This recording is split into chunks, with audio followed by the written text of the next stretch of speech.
your mark, set, go. Oh yeah, make we chat about it. What the fastest? Make we chat about it. Or on left Make we chat about it. check and feel of the topic. Oh, make we chat about it. Latest Make we news, chat about it. all your Make we views. chat about it. Track and feel, chat for set. With your girl HP. Hey guys, hey, how are you doing? Welcome to another Thursday night. Yes, it's another Thursday night. We're a little bit late. I do apologize for that. We had some technical glitches and stuff. You know how it goes. But thank you very much for being patient and staying with us and hanging out, waiting on us. Thank you for being here. Welcome wherever you're coming from, whether it's Africa, Europe, Asia, North America, South America, Antarctica, Oceanic. It doesn't matter where you're coming from. Welcome. If you're watching from Facebook, if you're watching from YouTube, and guys on Facebook, I would love for you to come over on YouTube because I cannot see when you comment on Facebook. So if you can get to YouTube, that would be nice. And also, bear with us tonight because in Florida, we're having a hurricane as we speak. So I'm hoping that the electricity will stay and my internet will hold up until we are finished with this interview. Because yes, believe it or not, we're having a storm hurricane here. So we're hoping for the best tonight. And I'm just going to introduce we're late, so I'm just going to bring in my guest now, and we are going to get into the meat of the business. Trinidad and Tobago is in the house tonight. Yes, we're going to have a chat with Clayton Clark from Trinidad. And as I always say, it is one Caribbean. And already we have Monica here with us. Good night, Monica. Thank you for being here. And Monica is saying, I pray that God keep you safe. Thank you very much. Thank you very much. It's a little windy outside. I can actually hear the breeze outside, and it's raining. But thank God it could have been worse. So Clayton, back to you, Mr. Clayton. Clayton or Clayton, I don't know how you pronounce it, but my brother has the same name and we call him Clayton. So welcome, Clayton Clark from Trinidad and Tobago. How are you, sir?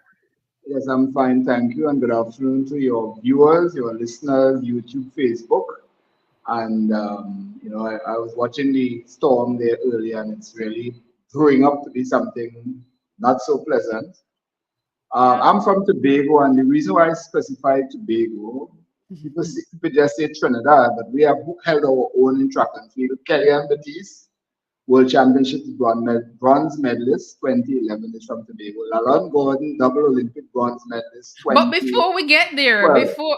before we get there, Clayton, I noticed that you make a distinction between Trinidad and Tobago, and we're going to talk about that soon. But before we get to that, just tell us a little bit about who you are, who is Clayton Clark, and just tell us a little bit about you, your childhood, and all of Right. that.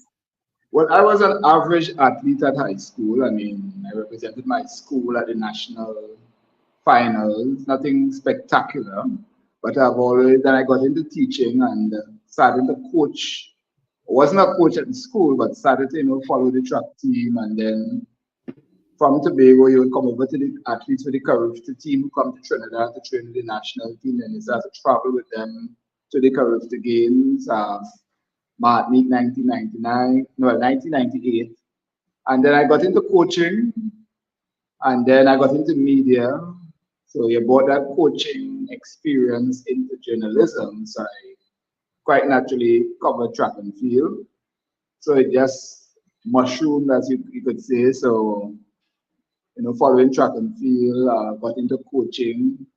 And as I was an average athlete, I didn't make any national team, maybe my club team to travel.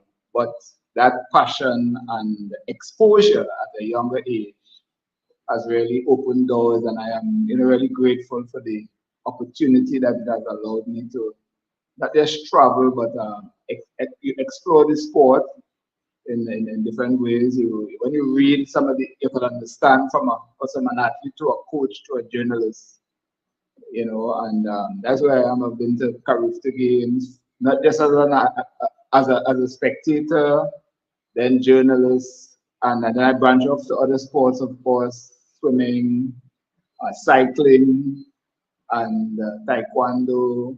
I usually keep away from the football and cricket because those sports are usually welcome.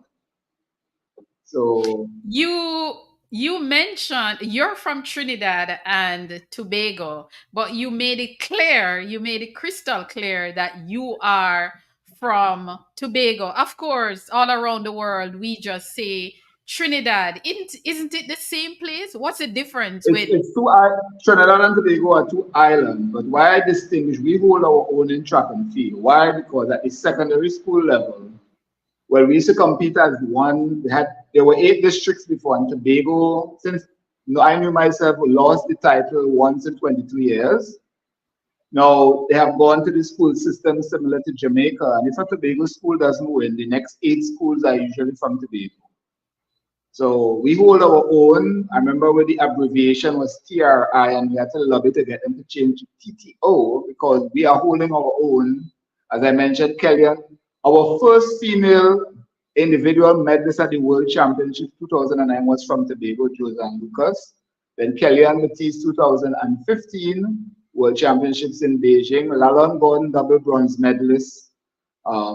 He's from Tobago. So just to mention those who we have relay teams, Beijing 2015 World Champs, half the team were from Tobago. That same Beijing, the 2020, the 4x4 came second, half the team again from Tobago.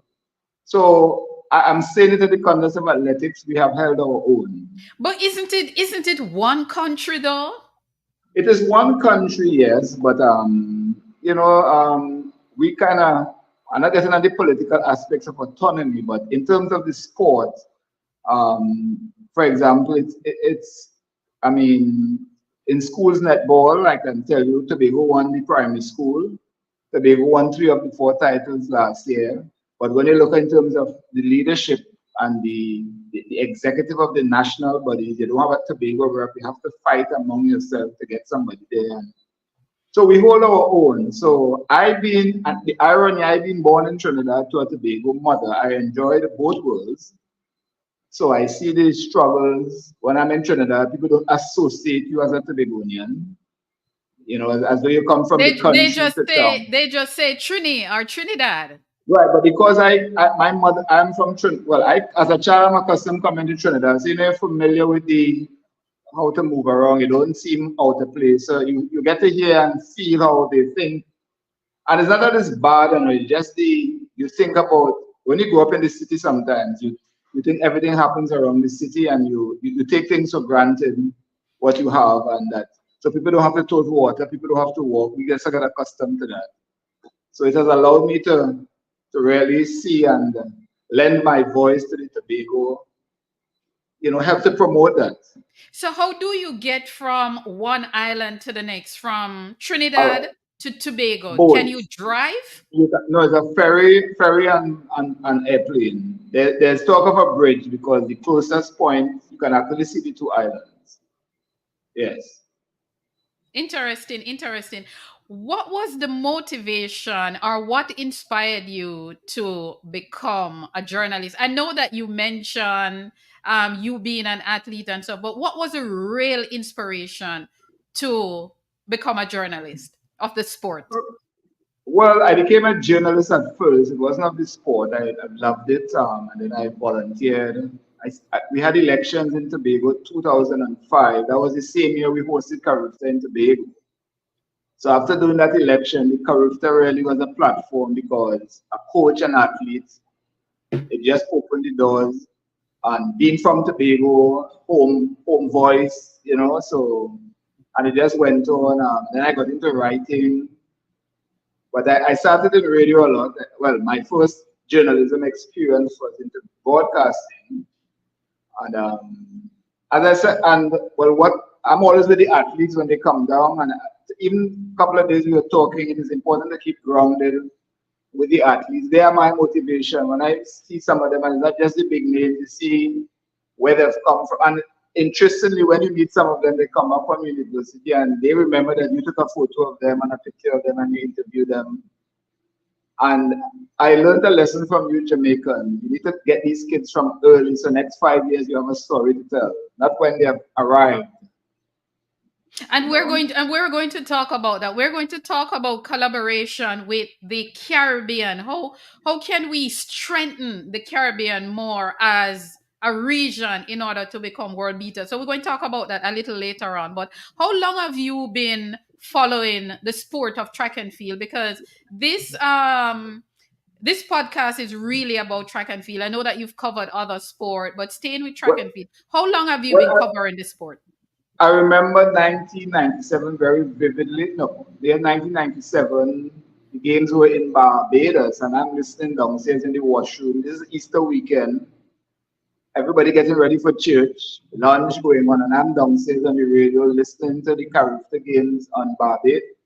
Uh, no, it was 2000, 1994, but it was Barbados 1994 and 1997. So I'm there on the radio listening, trying to get away from all the work and the hustle. And, so from there it grew. So that was 1994, 1995 was Cayman Island, 1996 Jamaica, 1997 Jamaica again. And then we hosted it in 1998. And I came to Trinidad. As I said, I usually come over with our kids because they come to train with the national team. So you're there with them. Just there, just as like they weren't my kids, but I'm there with them. And it just, as I said, blossomed. Going to Martinique the following year, not speaking the language. The hotel had my accommodation the following week. I got somewhere to stay, no cost, and it just opened the door. There's these experiences sort of just push you. Indeed, indeed. As a journalist, though, you are from Trinidad and Tobago. You're from that island. Uh, there are a lot of rivalry in the Caribbean. I mean, Jamaica being the powerhouse of the Caribbean in track and field. How are you able to balance reporting and being objectively when you're reporting on events where Trinidad and Tobago is involved, Jamaica is involved, the Bahamas? How are you able to remain objectively and unbiased in your Well, coverage? interestingly, you mentioned collaboration because traveling to Carifta, my first experience is doing broadcasts for KLS Sports in the territory That's that I have done. Then wow. Track Alerts, I was part of Track Alerts, so doing this end of the Caribbean. Then I worked with Bahamas Athletics, again collaborating. I work with Nevis Athletics. Nevis Athletics really, some of these smaller islands have such good things going. They may not have the Mm-hmm. big power athletes. The Nevis Primary School Sports is called Mini Olympics. It was streamed live, radio live. That is in 2010. Well, in the 2008 leading up to there when streaming wasn't a big thing, but they didn't have any big athletes. So that I've always been collaborating. Nevis is to post up my stuff. And so for me, I could say working with, it was never about rivalry.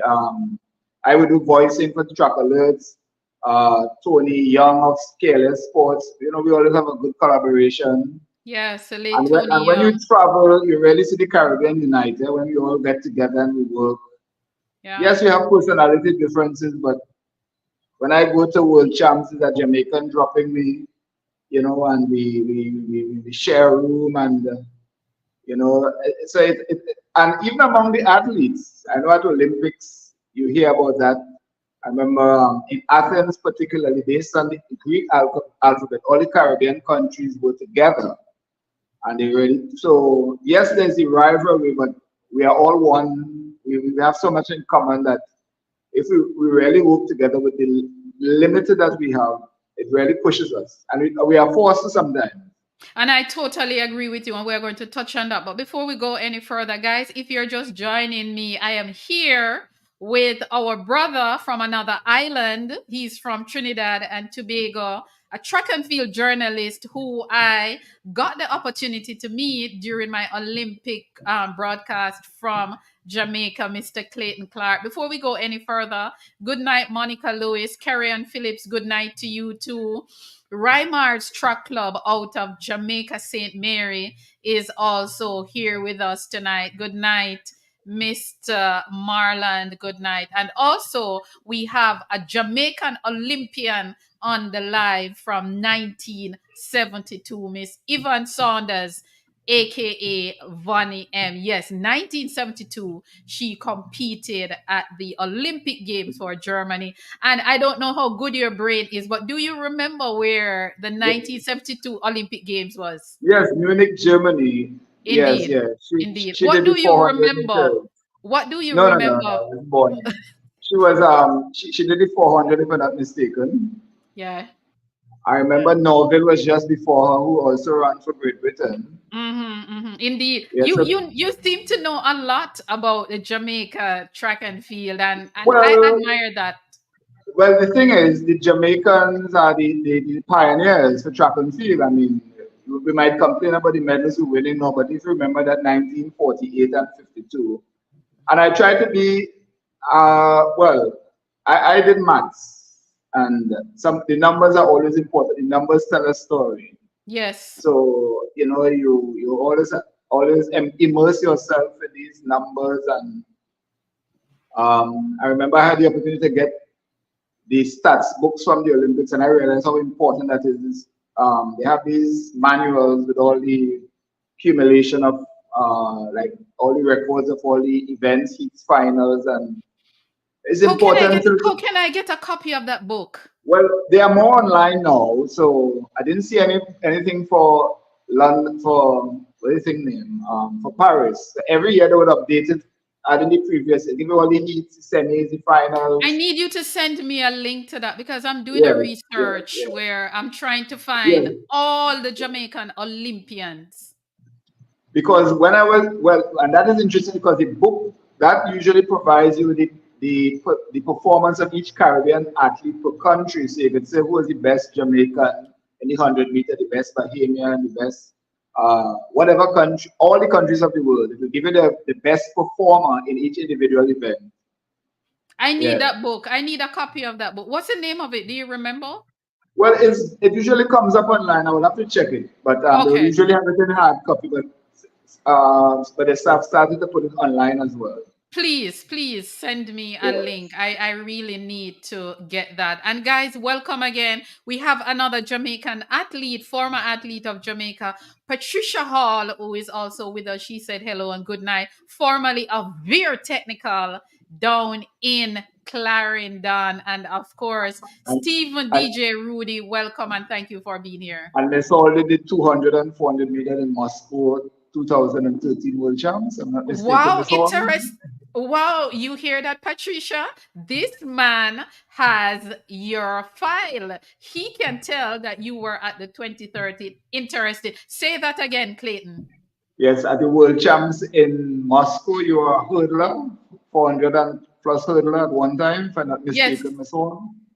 Wow, I'm impressed. I am impressed. You're right. She runs the hurdles. She runs the 400. She runs the 200-meter out of very technical Jamaica and also University of Tennessee, another outstanding athlete for Jamaica from the junior level. She's also a world junior champion also. But moving forward, Clayton, how do you think this digital era that we're in, how do you think it has changed the way that we report on track and field?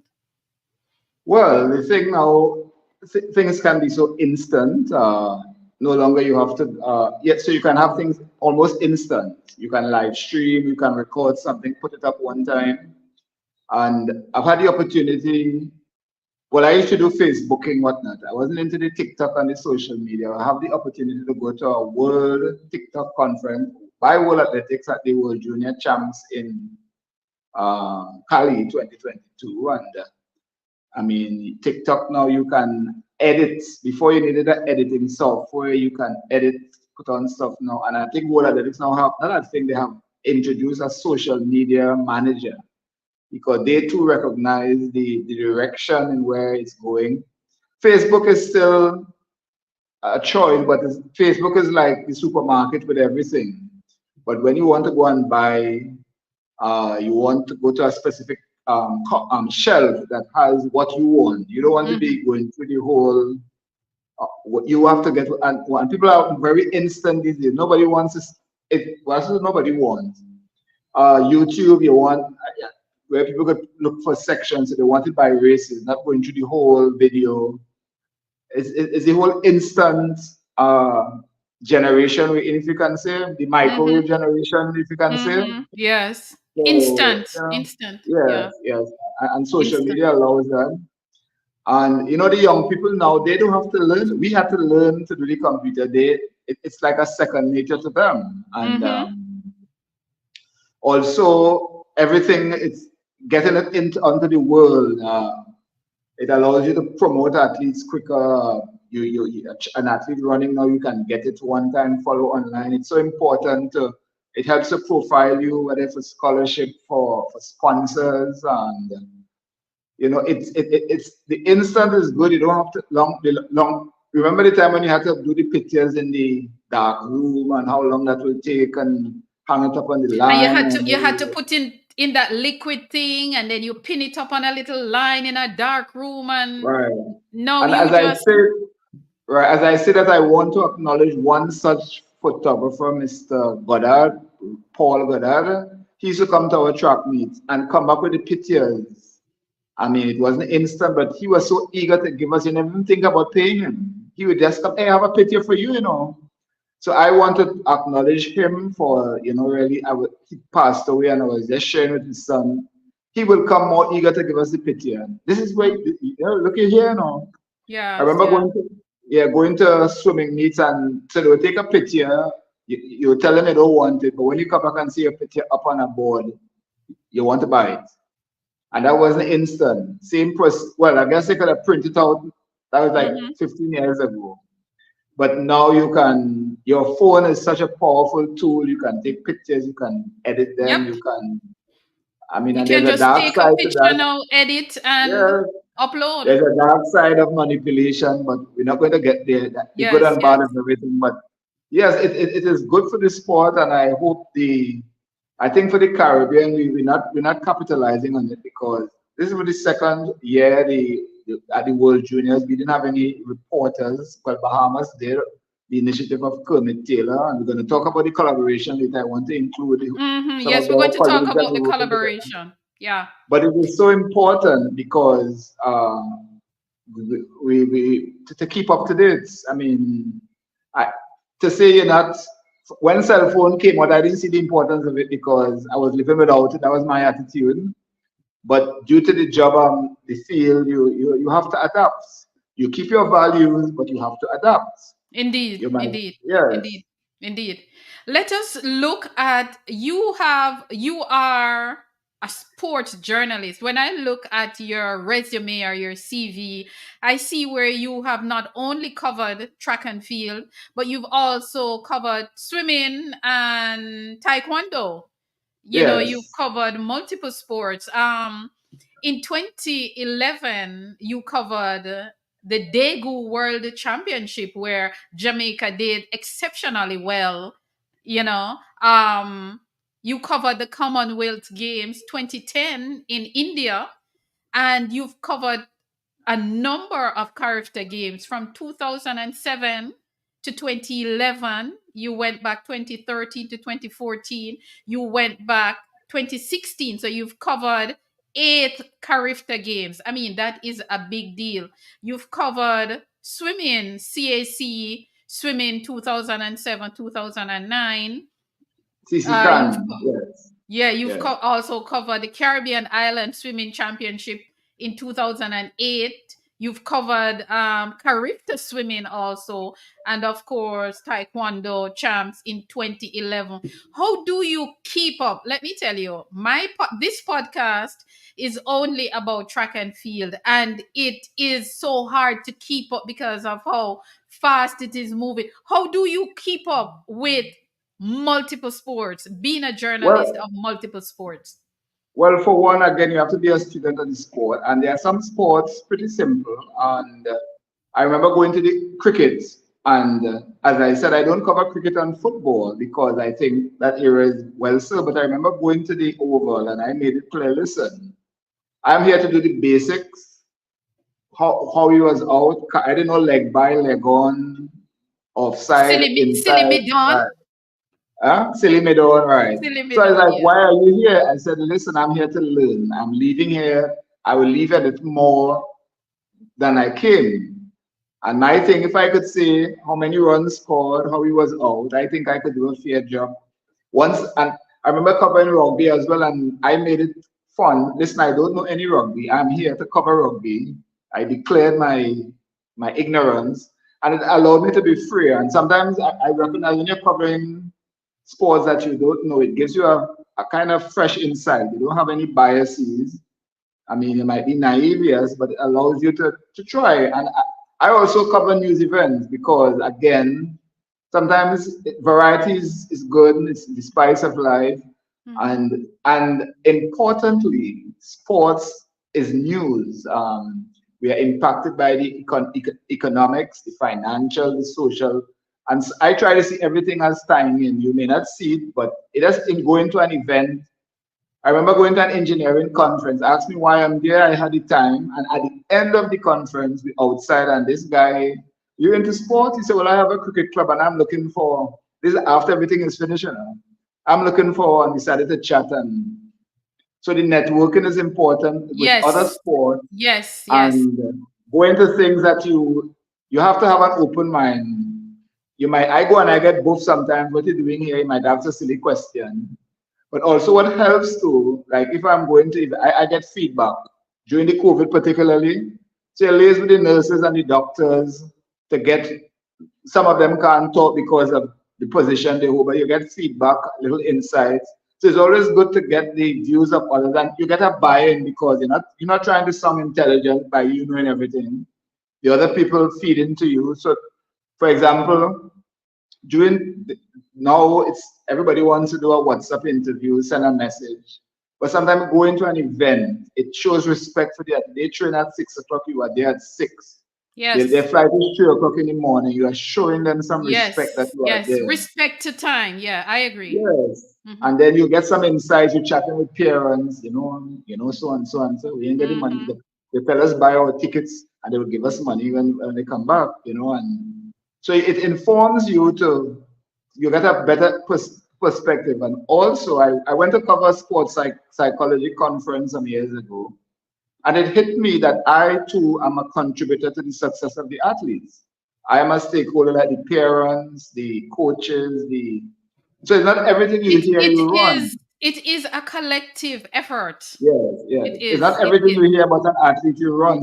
And then so with that now they confide stuff in you now. And the more informed you are, not that you would withhold information, but you know how to when to say things and how to say things. Before we go to my next question, I just want to welcome another Jamaican Olympian, Etlin Tate. Etlin Tate is also here with us tonight, also formerly of a Veer Technical High School. Is she Another, Mrs. State? What's her maiden name? Or that's her. her maiden name is Tate. That one Yes, beats me. I'm not too yeah, familiar with Etlin. that one. Oh, you don't Hi, know? Ethelyn. Okay. Ethelyn. Yes, Yeah, I don't know. Good evening. yeah, is a Jamaican Olympian, and she too from the 80s, and she too is a very technical, outstanding athlete. And I'm sure you know the story with very technical because you cover the Carifta game, so you would Their know. tech is where Veronica is from, Yes, very technical is where Veronica Campbell Brown from also from went. Maypen area, Yeah, it's from Hayes Clarendon. Hayes Clarendon. right? Clarendon. Well, Yeah, Clarendon. I had the chance to go and speak to her club after she left in 2000 and 7 year, thanks to Yeah. Mr. Dennis May of Jamalco Sports Club, track Okay. club. Man, Yeah. you know so much about Jamaica track and field, but yeah, that's where Veronica is from. Merlene Otti also went to Veer, Aileen Bailey. There's so many of them. Beverly Well, McDonald, well, Dion well, Hemmings. let me just give you a little insight to the Jamaican Tobago connection. It was said, and I learned this in a literature, some course I was doing. When the slaves came to the Caribbean, they split them. So they left some in Tobago and sent some in Jamaica. And as a child, reading, I always felt Tobago looked like Jamaica. Never been there. When I look at the hills and I hear them describe the Blue Mountains, and language-wise, we at UWI, they used to keep telling me, come, you seem to understand what the Jamaicans say when you think they're quarreling. Oh, you mean when we speak in the patois? Yes, well, we too, as the beginner, when we talk, people think we're quarreling because we're more straightforward than, let's say, the Trinidadian. We say, and you know, Jamaicans known for being very forthright in what they have to say. Yes. Yes, we are like So, that. yes. And you all are the pioneers. We say learning doesn't mean you have to envy. Learning is patterning. And Yes. Yeah. you must give respect to those who are leading the way. And it's not that you all have more resources, just the willingness and the determination and the Hmm. struggle. Yes. And this is why I love to interview the athletes, because you hear about their journey, you hear about the success stories, you hear about the challenges, you hear about everything that they've gone through and how they overcome. And that is a favorite part of Yes, what I I agree. do. Yeah. Well, You look hear them. interestingly, well, you know, Julian Alfred is back home after Yes, the I Olympics. saw it. I saw it. Tomorrow So, will be a national holiday Julian, so in St. I get Lucia.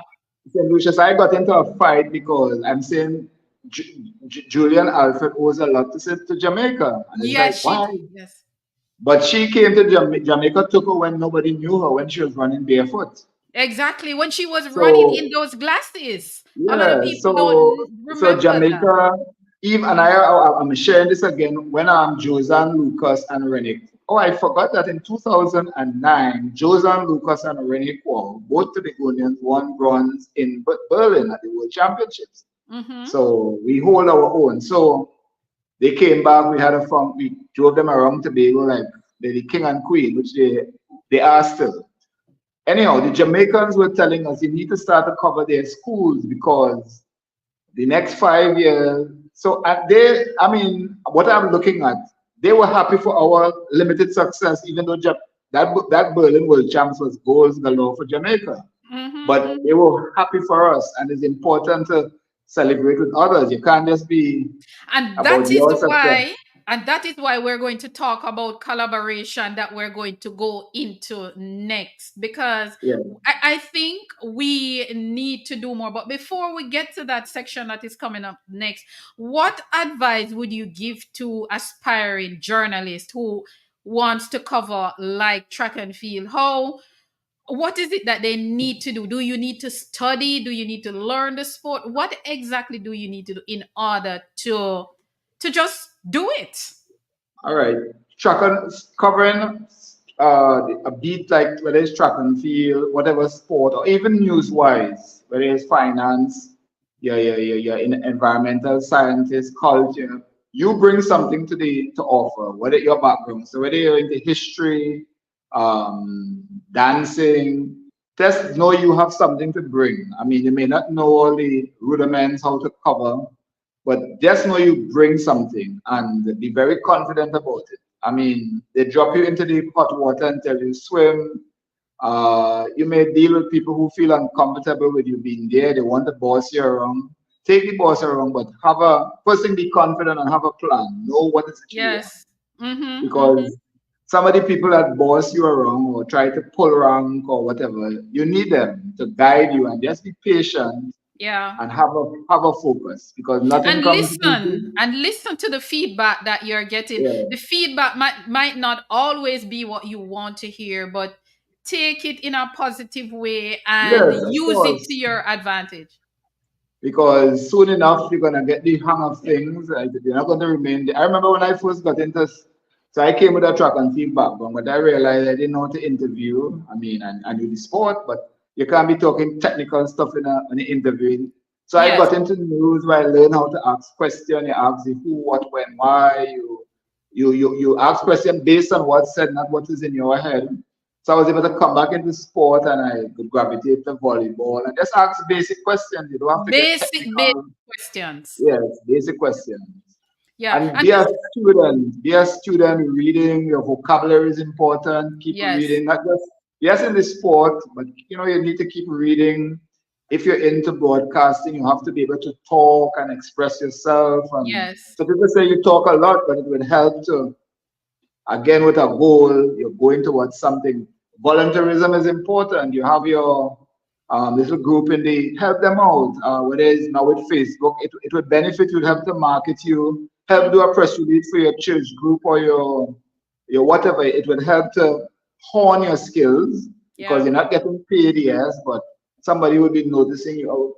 And volunteerism, which we need to build a lot more in the Caribbean, is Yes. what's going to help. I want to share an experience I had in Nevis Primary School. They call it mini Olympics. This is just primary school. They start at midday. And all the photographers come. Why? Their idea was they put up all the photos online. When I see my child, whatever first last, and I have a wedding or some function, I want that photographer to took out my child. Yes. So Collaboration, man. volunteerism, Yeah. yes. Yes. Indeed, indeed. Before we go any further, guys, welcome again, everyone, wherever you're tuning in from, whichever continent you're tuning in from. Welcome to HP Chat Track. And of course, with me is Mr. Clayton Clark from Trinidad and Tobago. He is a track and field journalist. And I want to welcome everyone that I'm seeing on the live. Remember, guys, if you want me to see you, you have to talk with me on YouTube. Welcome, Kerry and Phillips. Stephen, DJ Rudy Dunkley, welcome. They are from Wet Sundays Continues. Vonnie M, Ivan Saunders, Olympian. Rymars, welcome also. Rymars Track Club. Etlin Tate is also there. Welcome each and every one. And now we are going to segue a little bit into the Caribbean. Let us talk about the Caribbean as a whole, as a region. Um, how do you think Trinidad and Tobago? Because I have to keep saying Trinidad and Tobago because at the end of the day, it's one entity that is representing on the world Well, stage. I would remind you to leave out it today. We'll just be assured of that. How do you think Trinidad and Tobago track and field landscape has evolved in the 21st century, especially after the likes of Mr. Ainsley Crawford, who won gold ahead of Jamaican Donald Quarry at the 1976 Olympic Games, Edwin Roberts, Wendell Motley, Kent Bernard, and those people? How do you think it has evolved with people like Kellyanne Baptiste, Richard Thompson, Darrell Brown, Mark Burns, Michelle Lee Ai, and others?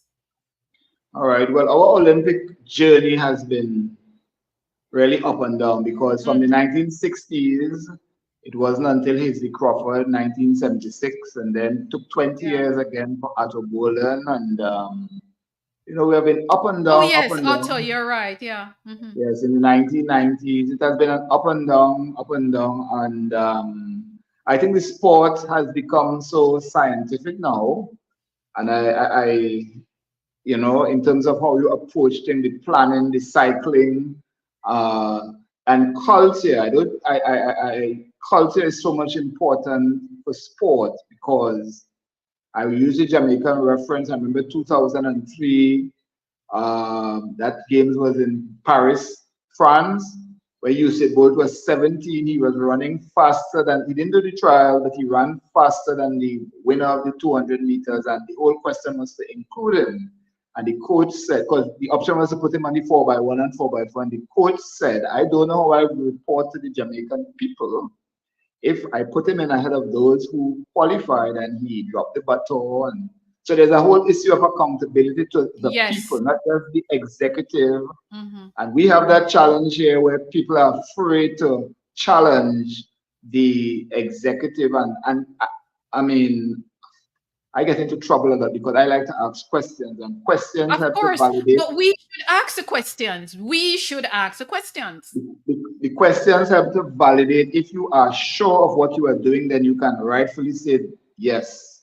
But we have Own come it. into, we have, and I remember there was a coach, she lived in England back home, and he always encouraged me, you need for the record to ask the questions. Mm-hmm. Whether they answer or not is another issue. So we are where we are now. Ato made some not so friendly statements. I think they were frank. He said we should planning for he said it before Paris, planning for Los Angeles should have started already. Mm-hmm. I agree with And him. yes, and the whole question of because he didn't get the job as a coach, that's why he's making those statements. Now the Jamaican school system is the backbone, and even the boys and girls champs, you see, adjusting. They don't stay the same way all the time. They have now, before they used to put all the finals jam up on one weekend, they have recognized now it causes burnout because the same athletes doing 1 and 2, doing 4x1, 4x4, and then the stadium could only hold a certain amount of people. You can have all the finals on one weekend. People will not be able to get in. So your ability to adjust is important, and it's not just in track and field. Of course, in every area, change. I mean, BlackBerry was it? Where's BlackBerry now? Microsoft Yeah. Messenger was it? Where is that now? So I think it's not about being old. It's not about being old, but if your mentality is 20 years ago, you're not going to survive now. And I'm around our track and field, and I'm not seeing the ability to adjust and adapt. So we had the stadium closed, it's opened back. We could put on a meeting in 5 days. There's always a problem with it, and that ability to just be flexible. And flexibility still comes with a plan. If you have a plan, then you know I could shift things around and I still go in the direction of my goals. So we're in a little crisis right now. Kalyan Batiste has gone. Well, if you look at qualifiers for the Olympics, we basically had 2 track athletes who qualified. Yes. I mean, and you might argue the standard is much higher, but we have world ranking which we didn't get in. Barbados have athletes in Lucia, Dominica, so St. Vincent. Bahamas. Mm-hmm. Well, Bahamas always, but they and all dipped a little Yes. based on their standards. So, Mm-hmm. Mm-hmm. so we have a new system. It's a higher standard ranking. So what are we doing? What are we going to sit down and complain? Because during the COVID we complained, and Jamaica. Listen, you see that 2022 World Champs in Cali, America only beat Jamaica because they One won those two medal, four by one four. gold medal. By one Yes, gold medal, that one gold those two medal. 4x4s made the difference. Yes. If the US had only come second, and you're coming out of COVID, so the determination and the drive. I remember going to a games in St. Lucia, 2008. The stadium was wherever, but the kids came to run. Their idea, so I think it was Dusty.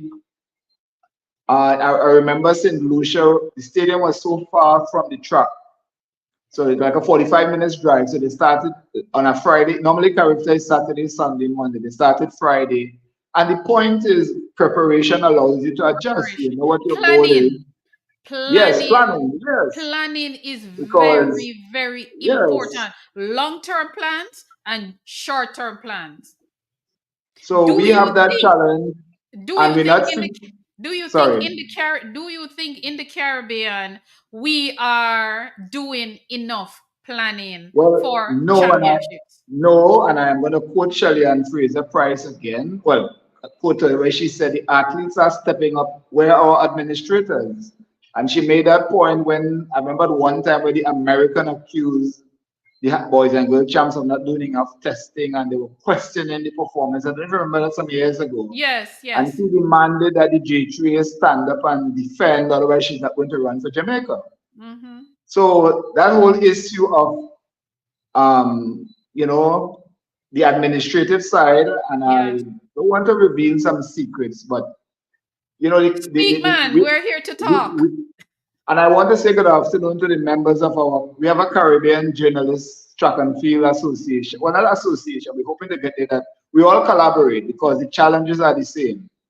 And there's a challenge because, let me see if I could chicken and egg situation. If your administrations are not run how it's supposed to, and these people get elected to the regional body, the problem will The problem will continue. and it will get worse because now we're in a bigger position where you need to do more and you're not doing on a smaller level. How can you perform at a bigger level? You have to collaborate and you just want in the position, and that's where we are now.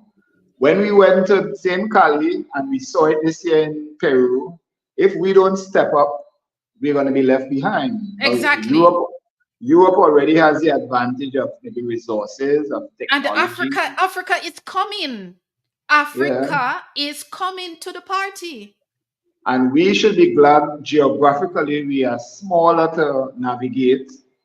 So we really have to step up. We as journalists have been talking to the administrator because we said it's not just journal issues affect us. When officiating is an issue, we had to either point it out or sidestep it, but it affects us. And the point is the collaboration is in, some of us are journalists, yes, but we are coaches, we are accountants, that we can offer. But the administration is important, the plan and the goal and the accountability. It can't be just you want a position and the athletes. Look, when I listened to the girl from St. Vincent and the Grenadines who came forth in that 800, here she was homeless, or almost. Now, this is a girl who went to university, graduated and decided to run track and field. I'm sure she could have gotten a job, but she decided to commit her life to track and field. We have athletes who have masters. Yes, and we have athletes with 2 degrees, have 2 masters, and up to compete, which means they could have been doing lucrative careers, but they have opted to, and the support system is not there. They can't get jobs that allow them to train. You should be giving them a job in the stadium so that they could be there and train, which they get in the US. They could be volunteer coaches. And believe it or not, Mr. Clark, we have this problem in Jamaica also because we have athletes who have to be juggling 9-to-5 jobs and finding time to train. We have athletes that just competed at the Olympic Games that medal, who was going to walk away from the sport because of the lack of support, and they have to be working full time. So let me ask you something else. As a journalist who is out there in the field, you see a lot of things, you talk to a lot of people. What are some of the major challenges the Caribbean as a whole is having in the sport of track and field? Well, the challenge we have is that track and field is the #1 sport. So there's a little pre-Madonna behavior because it's easier to qualify, I would say, for track and field. Yes, you have the wild card. So we are better represented at the world level than other sports. And I think because of that, we kind of demand our way with the government without and many times the association benefits from these athletes either now they're in Jamaica or in the US. And so administrative wise, we need to step up on it. The sports does well, we get more funding from the government, of course, but administrative wise, the development wise, and the people feel now that they must be paid because there's this whole notion now of people must be paid. So everybody gets a stipend. If you don't get a stipend, you don't come. And so, I mean, I'm not saying people, yes, there's more money in the system. I agree. But if you don't have a long-term plan in terms of where this money going and sustaining it, because that's another thing. The whole marketing, we don't say thank you. We get the money, yes. The same government, we don't go and take a photo with the minister because we need to give them back. I mean, you may not like the minister, that's not the point. There's a certain sort of protocol and courtesy that you must extend to ensure that I always remember Jamaica again. We in Delhi 2020. No, not Jamaica, Kenya. we in Delhi 2022, and the Kenyan sports minister said he invited his other ministers. Well, their parliament must see 200 persons. So some of them do have portfolios. Anyhow, the point is they are there and they're seeing athletes performing. So when he has to go and get vote for money, they support him because they are seeing the success. Exactly. The Jamaicans will tell you, we invite our sponsor, and it's in the heat of a gold medal, talk about the proposal. And I remember my boss, now I went to Delhi by chance. The senior person couldn't go. My boss came along and he made it clear, listen, I'm just here for the figurehead.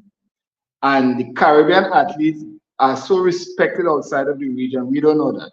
Yes. And reporters were coming to us to find out why Kelly and Batiste and Richard Thompson were not at the Commonwealth Games. And he like, hey, he made a commitment. Then we go into every World Champs. Well, I'm not working with them anymore, but they have been to every World Champs and Olympic champions. I'm saying that the stakeholders, the associations, don't not making more use of our stakeholders, our media, our sponsor, making sure they come and give a medal. We don't understand. If they could come between 1 and 2 o'clock, you can accommodate them by letting them present a medal or But meet the get them athlete. involved. Yes, Involve it's them. not just about. Hold that thought, coach. Hold that thought. Let us just Patricia Hall is asking a question. She's saying, Mr. Clark, hi. Thank you for being on the show. Do you have a database of your different track and field events, whether it's boys and girls champs, Carifta, CAC, Panam? She's asking if you have a database with your results. Well, I mentioned I used to work with Track Alert, so we were posting stuff on Facebook. I had sports for Tobago. I've gone through different evolutions. Now I have track and field TNT, and I have Caribel Sports. Caribel Sports is my it's general, but I Yes. recognize if I put track and field on it, it would overwhelm me because that's my baby. So and then I'm now getting into TikTok and you know, using the other media Yeah. to I don't have a website, but Okay. is it, I could do a little more in that area, Patricia, in terms of archiving information because yes, I can do a little more, but those pages, especially the track and field TNT athletics, Nevis athletics have some history because we used to post stuff nevisaaa.com, and I want to pay respects to Lester Blackett. He passed away this year. Little Nevis is the one that pioneered me into this thing. Beijing 2008, he came to stream our national champs in TNT. Asafa came to run because it was the week before he competed at the Jamaican trials. And let me tell you, the man website almost crashed with the Chinese viewers because Asafa was the world record holder then before Bolt broke it in New York just before. So he really got me. He said, look, the Chinese, his website almost crashed. So I want to pay respects to him, but the networking and the plan is important, right? Yes. So even to answer your question, getting all of those networking with getting people. I must thank Grace Jackson again. She really gave me a good Jamaican school in Clayton. You can't be doing everything. You have to have somebody holding the mic. You need to keep your camera straight. You know, she really was Yeah. straightforward with me. You're doing a good job, but you need to get yourself more organized. And I want to acknowledge her again. You know, she's based in Trinidad at UWI, Yes, she Faculty is. of Sport. Yes, she is. So I am, yes, and so there is some document, but more could be done, Patricia. I am looking for, and I'm glad Patricia asked that question. I am gathering data. And when I say data, I'm talking about historical data because what I'm doing is I am trying to put together a database, an online database. So I'm trying to gather data wherever I can get them on the Jamaican athletes from as far back Oh, you're doing as, Jamaican, okay. yeah, Yeah. mostly I'm starting out with the Jamaicans now because I realize Well, it's hard to find historical data on our athletes. So I Esther Maynard, I don't know if you know Esther Maynard. She's a Barbadian athletic official. She published area athletic. She did a book which she published in 2014, Carifta in Martinique, where she gave Carifta up to then. I know I had a copy of it. So if anybody's listening, Esther Maynard from Barbados, she put all that. That would help, of course. Where can I get that? Um, Where can I source that book? Because I It's need. Esther Maynard. Anybody who is listening, Esther Maynard from Barbados. From the Caribbean point of view, Yes. she will have as much, yeah, that book. If you can get on to her, I could see if I could get her number. I think I have a number for her. I could Okay. share it Okay. with Good. you. Yeah. Good. Please. Thanks. Yes. Let us move on to our next question or collaboration with the challenges that we're facing in the Caribbean, in track and field.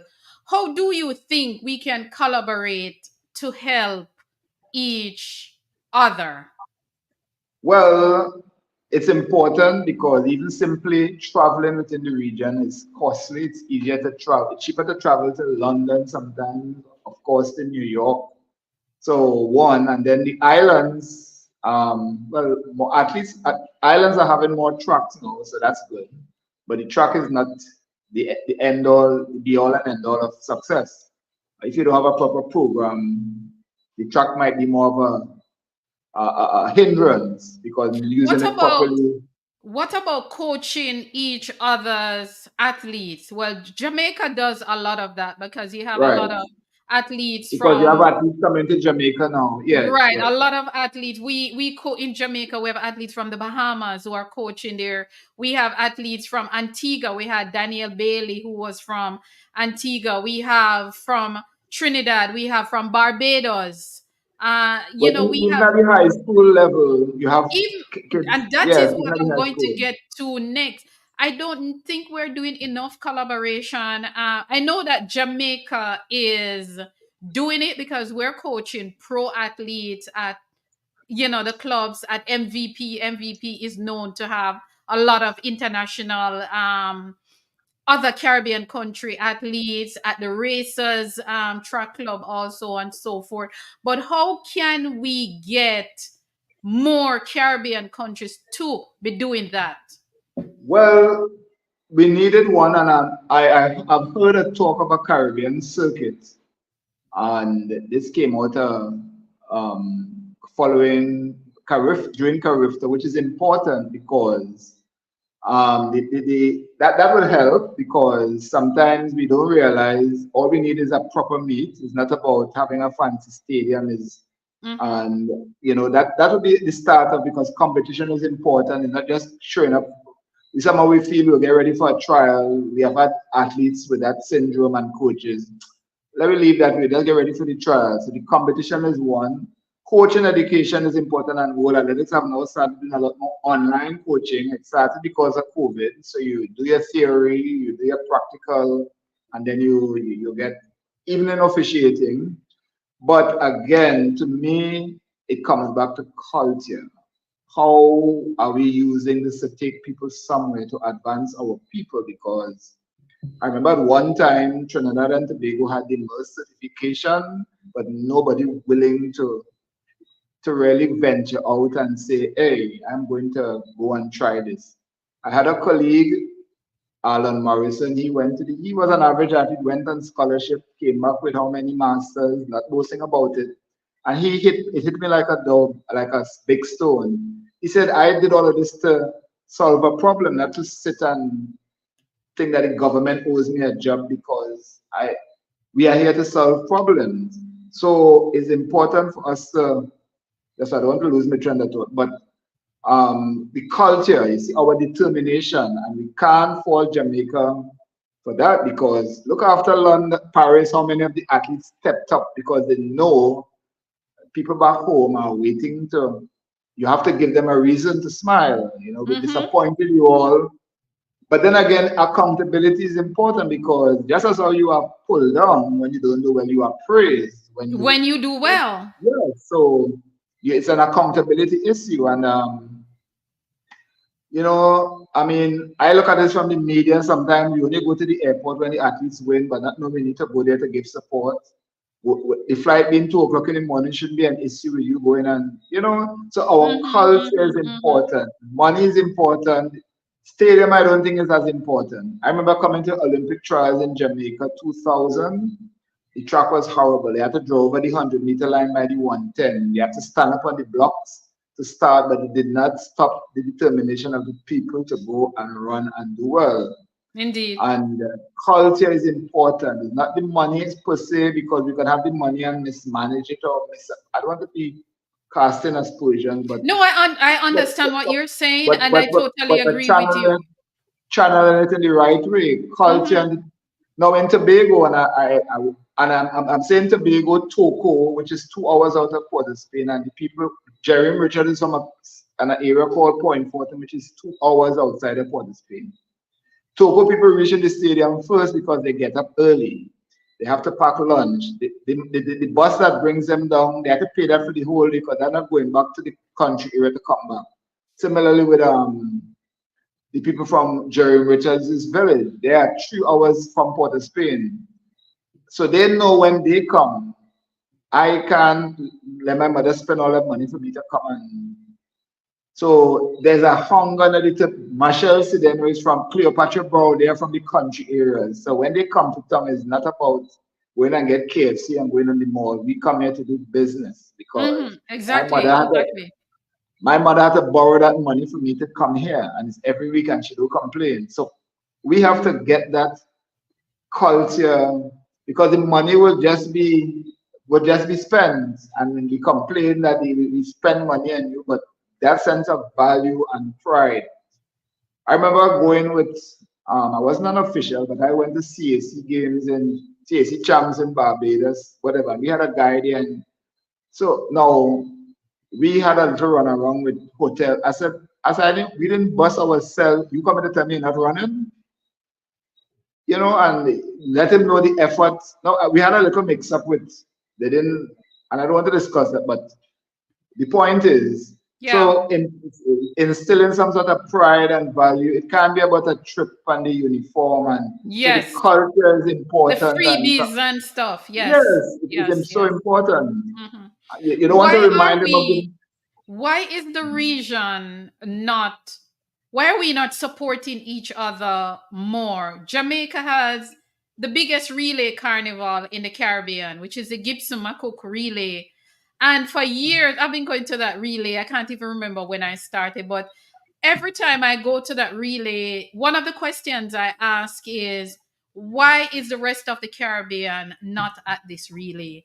Jamaica have 3 outside of our national championships. We have 3 top events in Jamaica. We have the Jamaica Invitational that just came back after COVID. We have the Racers Grand Prix meet, and we have the Gibson Macook Relay. And every time I go to those meets and I look around, the Caribbean is absent.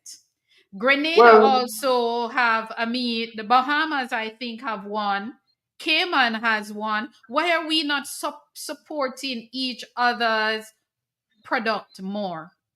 Well, that's important, because I'd rather raise that, because we raise that with NACAP, because what happens is that so our relay teams qualify and we don't have meets for them to run it. It is, I don't know if you know the statistics, but when you take away the elite athletes making money, how many athletes really make money on the circuit?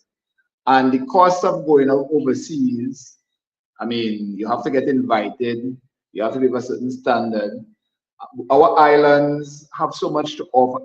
And I'm glad I heard the talk of that Caribbean circuit, because the World Relays in the Bahamas, and we have an international cycling event in Tobago, and they are comparing them, because in Bahamas, everything is close by. The beaches there, you get a sense of relaxation. Similarly in Tobago, they ride from the hotel to all these race points. So we have a sort of ambience and relax that we need to sell. And again, it is not just the sports, the whole government and the culture is involved. I must commend Jamaica during the 2016 Olympics. The government launched the Jamaica House in the middle of the Olympics. What better place to showcase and it's not just about sport, but your country and your. So we need a lot more collaboration, even because when the athletes arrive at the airport, you need that collaboration. Look, the same issue of getting government funding. They go through the same regular processes of getting a check, which is some of these athletes get the money after they come back from Olympics because of the procedure. Now, whether they're pro athletes or not, was the point. So, and we need to, the collaboration is important. The school system, the school system, we have been struggling with that. And for example, I know Dominica, they have their secondary schools in September or October because that's how Guyana too, that's when they traditionally would do it. So, in we terms of will. in terms of youth development, as you said earlier, we have to start the babies out very early, the grassroots. Do you think that Caribbean countries should pool their resources in order to nurture young talents in track and field? And I'm going to go back to Jamaica again, and I'm not going back to Jamaica because it's my country, but it is facts. The Jamaica High School Championship right now, the Issa, who is the head of sport in Jamaica, have to be putting a cap on the amount of international athletes that can come in and compete. So we are doing our part to help the rest of the Well, Caribbean and the rest of the world, but we need some help too because go Well, ahead. exactly where is that because I don't know if I mentioned I used to teach as well. So I take the effort to cover the school events and in talking to somebody, say I'm Netball Association, cricket, well, cricket and football, they have sponsors. So it's not as volunteers before you have an office.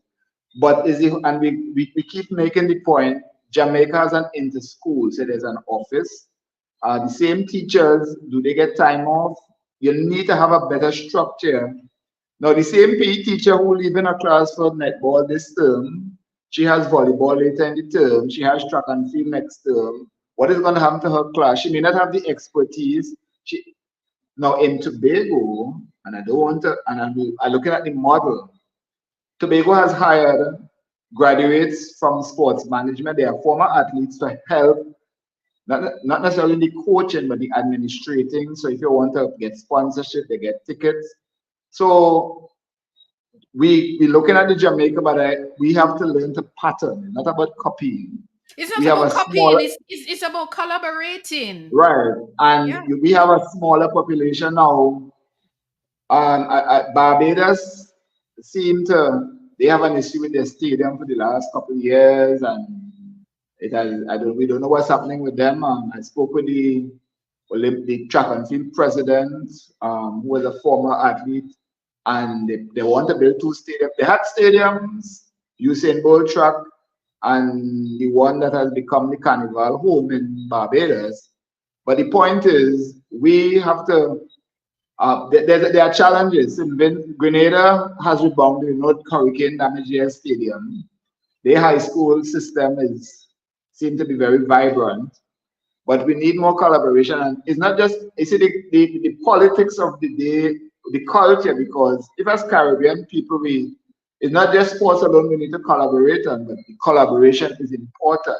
And we are Indeed. seeing it, we've seen it not represented in sport because if we're not collaborating on the air bridge and the sea travel and some of these issues, wavering travel between the islands, like we really have to. It's supposed to be it's not just about sport working together. It has to be a better collaboration Indeed. because better collaboration because we need food stuff from each other. We need Mm-hmm. fruit. So the collaboration is important across the board. And yes, we're focusing on track and field. So to come back to that, we can't be competing against each other because it hurts me when I hear our Trinidad and Tobago say, "Well, we beat the rest." We are Yeah, way the gap is widening between Jamaica and the rest of the Caribbean. We hoping Jamaica don't show up at Carifta. We have to look towards the top. We can't be looking to where we are and those behind us. We have to be looking towards the top. exactly. We definitely do need to do more because last year, I think it was last year or this year at the boys championship and the boys and girls championship, and we had over 100 international students competing at champs. Yeah. 100, over 100 international students, and not Well, just from the Caribbean. We're talking about from Africa also. We're talking yeah, about from North America also. So we are trying, but we need more people to collaborate with us, because we in Jamaica, we need help also. We need help because with our middle and long distance program, right. which was where we started officially 1948 with Mr. Arthur Wint. Well, look, this year, I must, right. So I don't want to focus so much on TNT. We had our secondary school relays, and we invited teams from the Caribbean. Now, the winning team, I think, was Heidel for the boys and St. Jago's, not to be correct, Ideal came. for the girls. Right. So they Yeah. came. Now they brought 6 athletes, two, and they ran three relay teams, 4x1, 4x2, I think 4x4. I think they didn't do the 4x4 because there was a rush. Anyhow, the point is the gap was seen. The gap was seen. Now you can't have one athlete on a relay team to pull the whole team. You need proper, and you see, we does know the problem, but is the willingness to do it. I've not been around long, but I hear the talk and talk. We need to follow Jamaica. We need to follow Jamaica. We need to follow Jamaica. We need to follow Jamaica.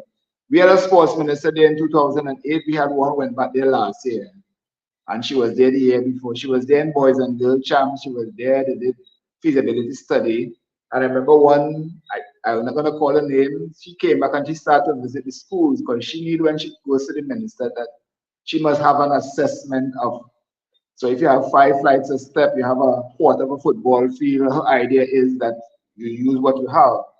But the point is the talk and the talk and the talk, and I'm getting a little impatient on the talk and the talk and the policy, and we have to have a committee and we have to evaluate again. And it's like I remember Pre saying that we like to form a committee to tell us what the problem is officially. Exactly. I So mean, I am going to use, and this is not to give any publicity to Nike or anything, because they are who they are. But as Nike slogan will say, just do it.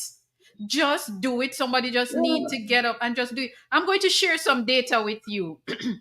And this is my question. Why is the Caribbean not collaborating more? Because this could strengthen our reputation as a region more. All right, look at this. At least 5 global championship that has gone.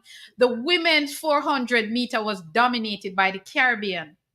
Shawnee Miller, Weber from the Bahamas, she won 2016, she won 2021, she won 2022. Okay, yeah, she went off and have her child. Paulina, yep. step up in 2023, in 2024. So 5 major championships back to back to back to back, won by the Caribbean. You understand? Listen to this now. 2022 World Championship, the 400 meters for women was a Caribbean affair. You had 5 Caribbean women in that race that finished first, second, and third.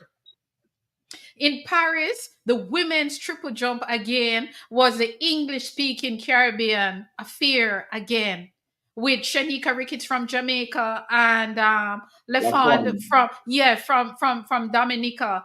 The Caribbean is dominated. Let us not even talk about the sprints. The sprints has been dominated by the Caribbean from 2008 by Jamaica. Caribbean again. One, two, Well, three. One, well, two, three, 1, 2, 3, 1, 2, 2. But look, London, Paris was we went 1, 1, 2, and 4, the 400 and 1, 2. Yeah, it There was you all go. Caribbean. Look at the But data. Look at the data. We are not making this up. The data is out there to prove what we are saying. well, Why are we not coming together more? I am hoping that some persons from NACAC executive are listening because we have been talking to them. We're not going to disclose, but well, I should say we're not going to disclose long, and we're running out of patience. But we're telling them we Yeah. all need to get all the act together Mm-hmm. because the Peru World Championships, and I mean, I was making a comment about the broadcast thing because these people were from a certain country that had a certain connection. This is just me making a biased observation about where they're from. But the point is, when I listen to the knowledge of these commentators and the not appreciating the name, they didn't know the rules. And I'm saying we have people in the Caribbean that who That do knows commentary it. career that know much better. Thank But you we are very not much. given the opportunity because we don't have the committees in place. We don't Yeah. have a general committee. We don't have USA is holding the next World Junior Champs. Are they going to take report commentators from outside The the next region? Olympic Games also. And The I'm hearing care a talk, the next World Juniors, Jamaica is possibly bidding for it 2028. So, and we need to step up now. Geographically, we are a yes. small region, which is good to get around. Mm-hmm. We need to step up. It can't be business as usual. We have some people that they're not doing anything at home. And the other day I was having some chats and I said, we need it is important. We have to strengthen from the bottom up, but people don't want to empower people because they feel threatened. They're going to lose their. Because why is it, and I'm glad you say that, why is it that we continue to see our own people as competitor instead of, why is it that we cannot see ourselves as a unit with a Yep, common goal? Why is it that we see each other as a threat, a competitor? We think that they're going to steal our idea there. The pie is so big for yep. everybody. Why are we not working together? We have athletes who come back into our system now. The fact that they have been through the US system, they may not have won anything, but that's what college exposure. And there are people here feel threatened, especially if they might believe they might left here as a miserable child, whatever problems they might have there, they have gone and they have matured. We had a girl came back here. She was one of our first NCAA medalists. She went to Georgia. She came back and she's with the hockey team because she's not going to beg anybody. She's not going to, and we never use her, we never ask her, we never engage her. She's coaching the hockey team. She's involved in hockey with her school. And it's the NCAA. She was in the time of Debbie Ferguson and that winning team because we feel threatened.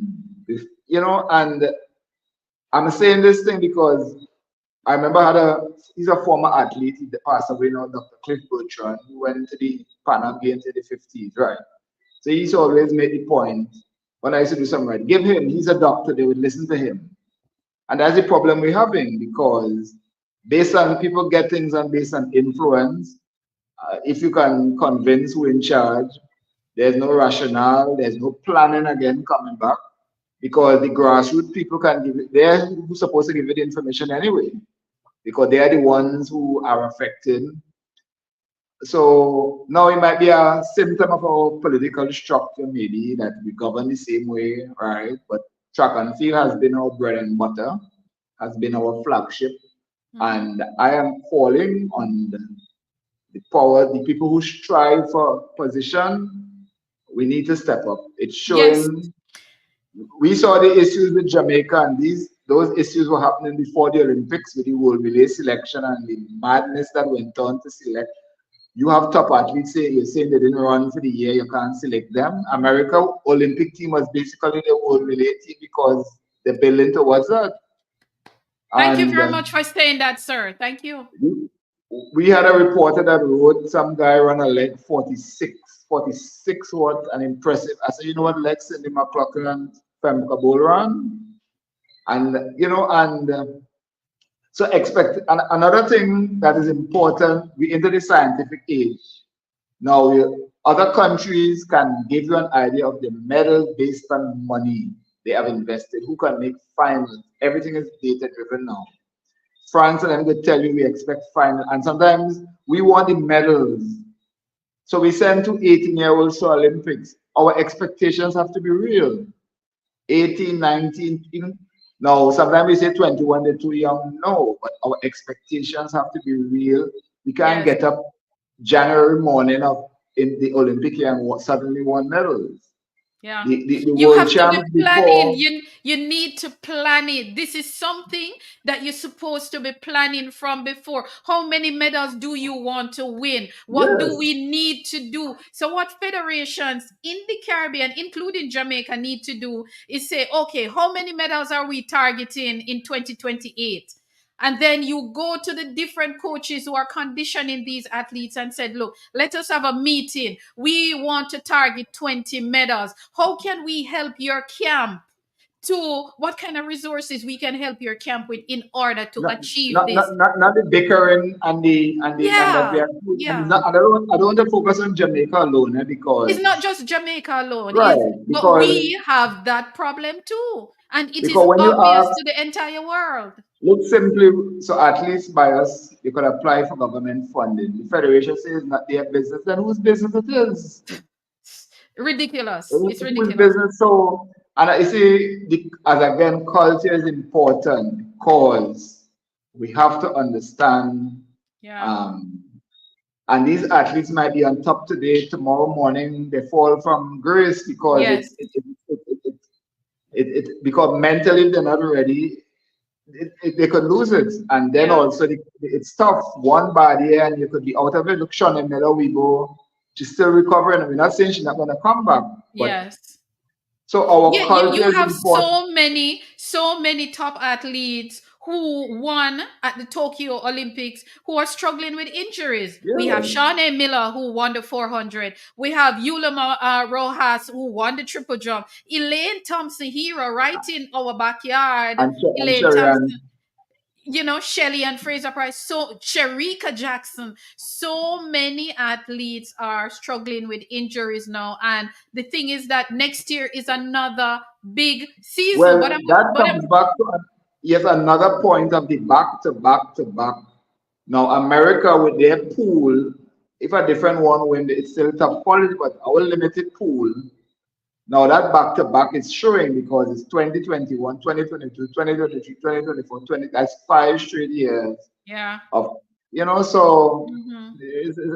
yes, but the point is, we can't sit down on our laurels. We can't say, I mean, listen, we have had relay teams that won medal and the next year they were far from grace because we think it's the same team. It's the same team, but they're not the same team. Yes. Physically, mentally, they're not the same Mentally, athletes. yeah, a lot of things can change. A Yes. lot of things. But I'm glad you say that because the future of track and field is becoming more and more competitive. The Caribbean, with Jamaica being the front runner, we are.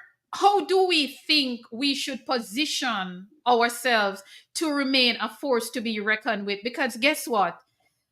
Africa is coming. Africa is not just about middle and long distance anymore. They are Yep. getting Yes. Yes. into the Yes. sprints. Europe is very much at the party. So, how can the Caribbean, as a region, a very close knitted region, what do we need to do to position ourselves to sustain, and to stay a powerhouse? Well, we may not have the numbers, some people may argue, but we're still not capitalizing on the numbers, the limited we have, because the searching for talent needs to be done.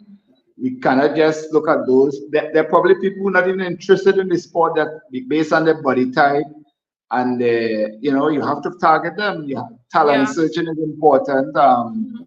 I always remember this quote where I say he based in he got this girl. She used to walk like a robot. She was a nerd, but he recognized the way that she could analyze and assess.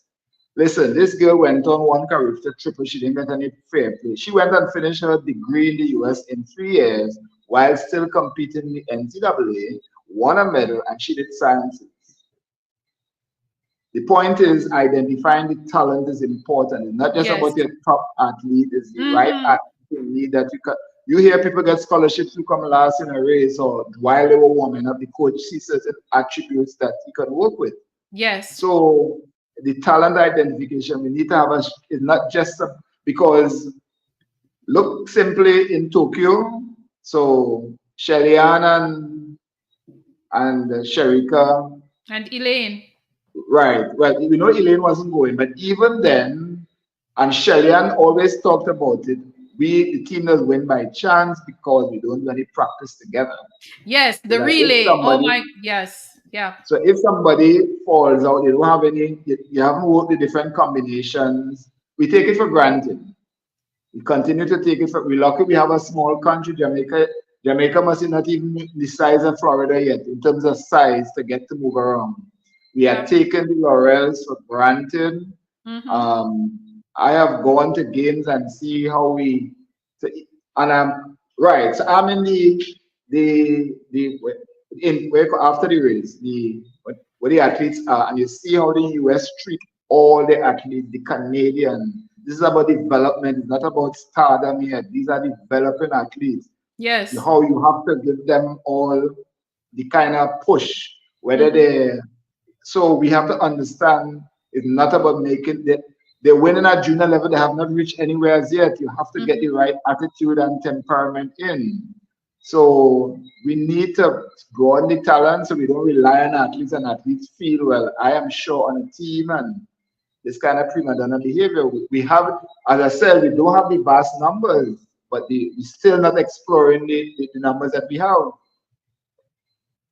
Yeah, so we Agreed. have we still have events where you don't have enough people. Hurdles is an event that because transferring our average sprinter to a hurdler or a long jumper to a hurdler, the jumps helping the hurdles and that sort of understanding within the sport is important. So, we have people who are certified, and that's why it's important to, let's say, collaborate with Cuba because I've heard coaches say, "Oh, we all do the same certification," but it's not the same. Cubans are students of the sport. They do coaching as a degree, not a hobby for them on an evening. They are trained and certified. I'm not saying whether they're better than or not, but it's about learning from each other. And if we as Caribbean people we competing against each other for what? Where are we getting? Jamaica is way ahead. I mean, and it's not about. But the point is that something they are doing, and if Jamaica are ready to bring a bomb squad to the Caribbean Games, it's more medals. Yeah. So the collaboration is important. Let me just summarize. It. Collaboration is important. The talent pool, the talent pool, the talent pool is we need. We don't have limited numbers. We don't have big population, but the talent pool is important.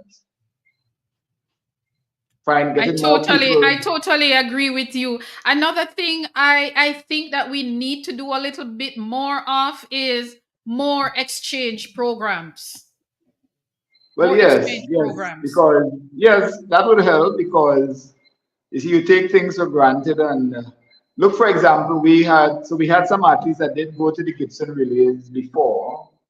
So they who won our relay festival went to Gibson Relay, and I tell you, the blow they get it helps for Carifta. But Mm-hmm. you Mm-hmm. see, again, even from the Carifta level, look, we are wondering why we haven't named athletes already for Carifta. We haven't started planning. We haven't had started discussion.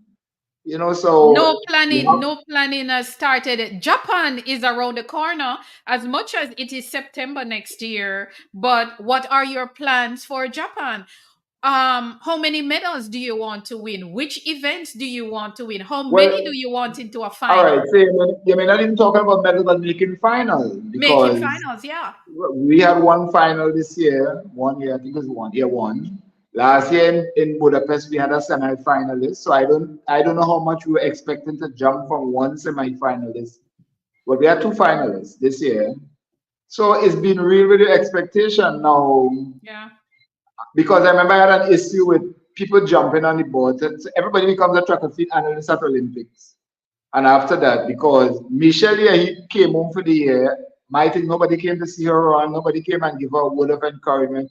Rene Kwaba, 36, came home because he said he's training and working. He can't be traveling 5 hours to work, and he came home in his mother's house, so he's more comfortable.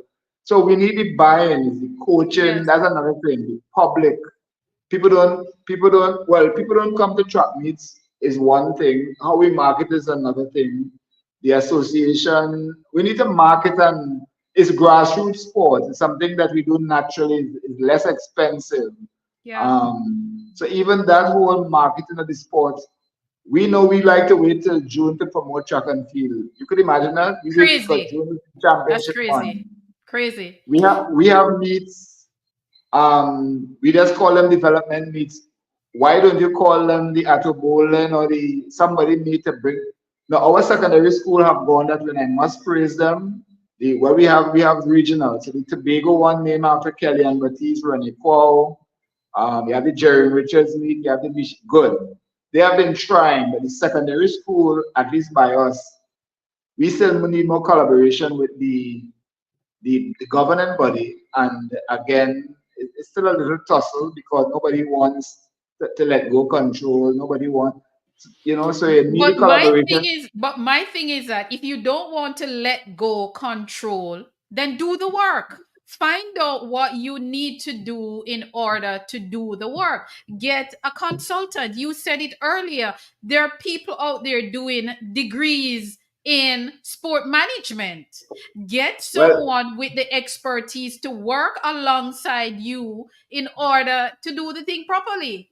but that will come back to what you and always planning is important because if you're bringing in Planning. somebody like that, you need to have a structure. You need to Mhm. have, so planning, a vision. And people without a vision will perish. And see, my good friend, here on the line, he's saying, Rymar's track club, he's saying, that's it. He is ready to do exchange program because he too has a grassroots program in Jamaica down in St. Mary. So there are people. I too have a grassroots program in Jamaica, but of course it is so hard to get funding because nobody believes in your vision. Nobody thinks that you're not known, so nobody is going to pump their resources into you until they see we're a superstar, or Well, yes, you know but we missing the whole. Some of them miss the whole point of the what do you call it? You're helping somebody in life. You're yes. taking them out of an opportunity, a positive. I always remember again Shelly Ann Fraser, where she came from. She was no big athlete. She got an opportunity, and she talks about it: the stable home and the protection of being able to, less distraction. We had a games here in Jamaica, in Trinidad and Tobago, and there was a particular athlete, very uncomfortable, and the coach said he'd rather him here than back home smoking weed. So providing that avenue is, you see, we just look at the medals. We want the medals again, but because that same athlete might be your next coach or your next physio or your next, which is also important to the process. Mm-hmm, mm-hmm. But if you don't give them the right environment, some of the athletes may not be always be the best coach, but is that whole developmental is life changing? It's about life helping you to be a better person.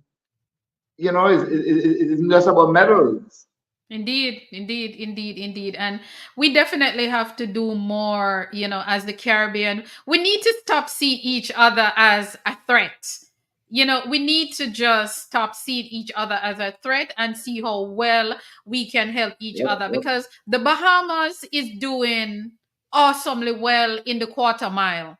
Steve Gardner and Shawnee Miller have been doing super, super well for the Caribbean. They're now joined by Paulina and Seda Williams that trains in Jamaica. So we are doing well. We're also doing very well at the sprinting, from the Jamaica side. So we need to do more in But order to help each other. And yes, I don't know what is the problem with the Caribbean islands, why we see each other as a threat, but we need to erase that from our memory and now just, we need to just as how change we're that talking about, mindset. yeah, just as how we're talking about how Shade is, I don't know if the process has started to bring up the next one because I'm not saying Shade is done. No, I'm not in any way implying that. But based on this success, we have to continue to lay the foundation so more Yes. may come. Mm-hmm, mm-hmm. Jamaica still without a track. Where Shade will come home to run to inspire others. Not Mm-hmm. Jamaica, sorry, Barbados. So the work continues. You cannot rest on your laurels. Shoney Yes. Miller is 30 already. You cannot Mm-hmm, rest on your laurels. If mm-hmm, you mm-hmm. want success, and the Jamaica school system is a reminder of that churning out. And Yeah. because one thing I look at that, you see, I know some schools have a system where we sponsor an athlete. They don't everybody adopts an athlete, so to speak. Sitting down and waiting for the government. Well, you know that goes sometimes. Yes. Oh, yes. We know. Right? So again, talent identification, culture, Yes. Yes. culture, culture. We have to love this thing. We the journalists have to love it. We all have to be a part of it. Mm-hmm. We Mm-hmm. all have to be a part of it Yes. because I have to make a judgment call. How is this story helping? We had a top athlete who divorced, and the editor, how is that helping? Now she really was taking the divorce out and the implement, and she was getting some really far truth. How is it helping? You know, how am I helping the person? Michelle here had an unfortunate incident where her private life came out, and the Yes. newspaper had to apologize because what difference does it make? Indeed. Exactly. Exactly. So we have to Sometimes, support the sometimes, system. sometimes journalists they focus on the wrong things. The stories that some journalists bring sometimes it is so irrelevant Yep, to yep. the sport. You know I, it.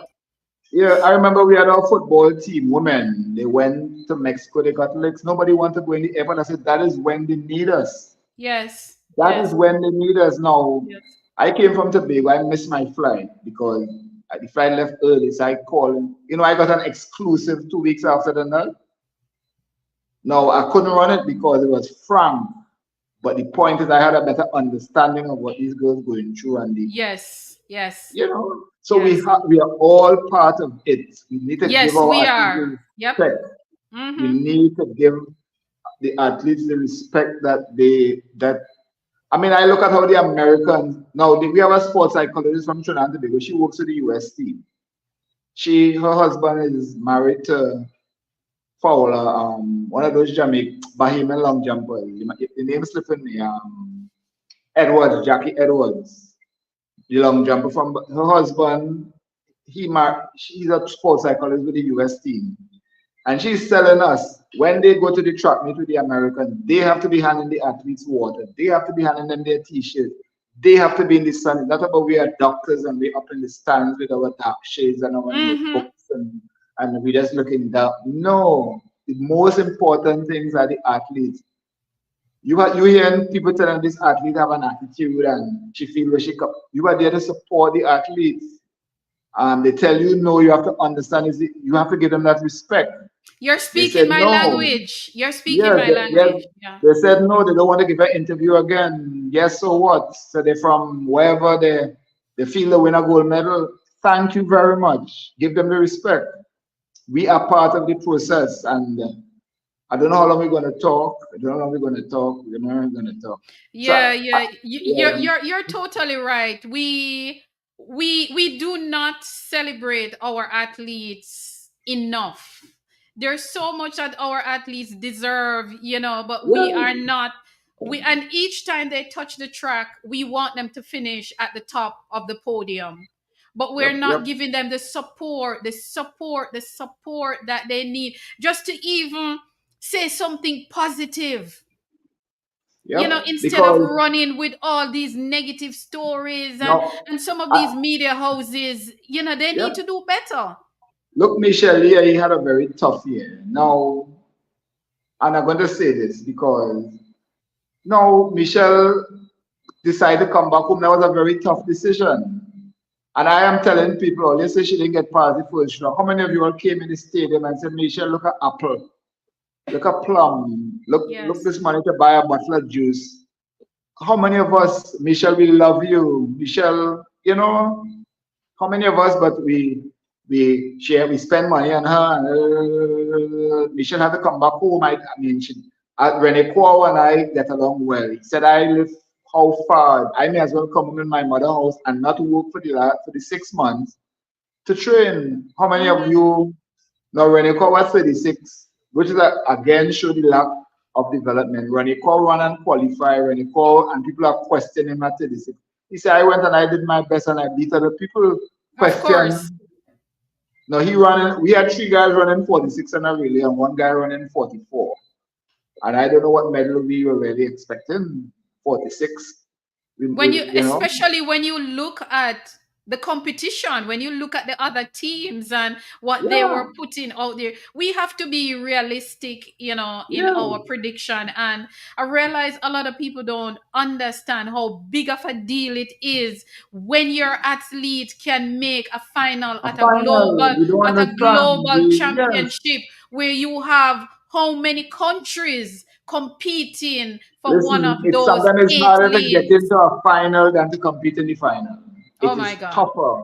It's Yeah, tough. because yeah, It is tough. It is very, very tough because when you have two Americans making that final, two Jamaicans making that final, that's 4 out of the 8 lanes. And yes. you have But so many countries, especially even with the women. You have 3 Jamaicans making the final, 2 Americans making the final in recent time. That's 5 out of the 8. So when yep. your athlete get into that final and even finish 8th, it is a big deal. But I must commend what you and other Jamaican bloggers are doing because something I recognize. You see the discussion, education again is important, knowledge. And when you talk issues, you discuss it. Sometimes me and you might be discussing a problem, we don't know how to solve it, but the discussion, somebody else might offer an input. And I think we are so cagey, especially the administrators, to speak things up and that Yes. the pool for ideas is very limited because you don't want to talk.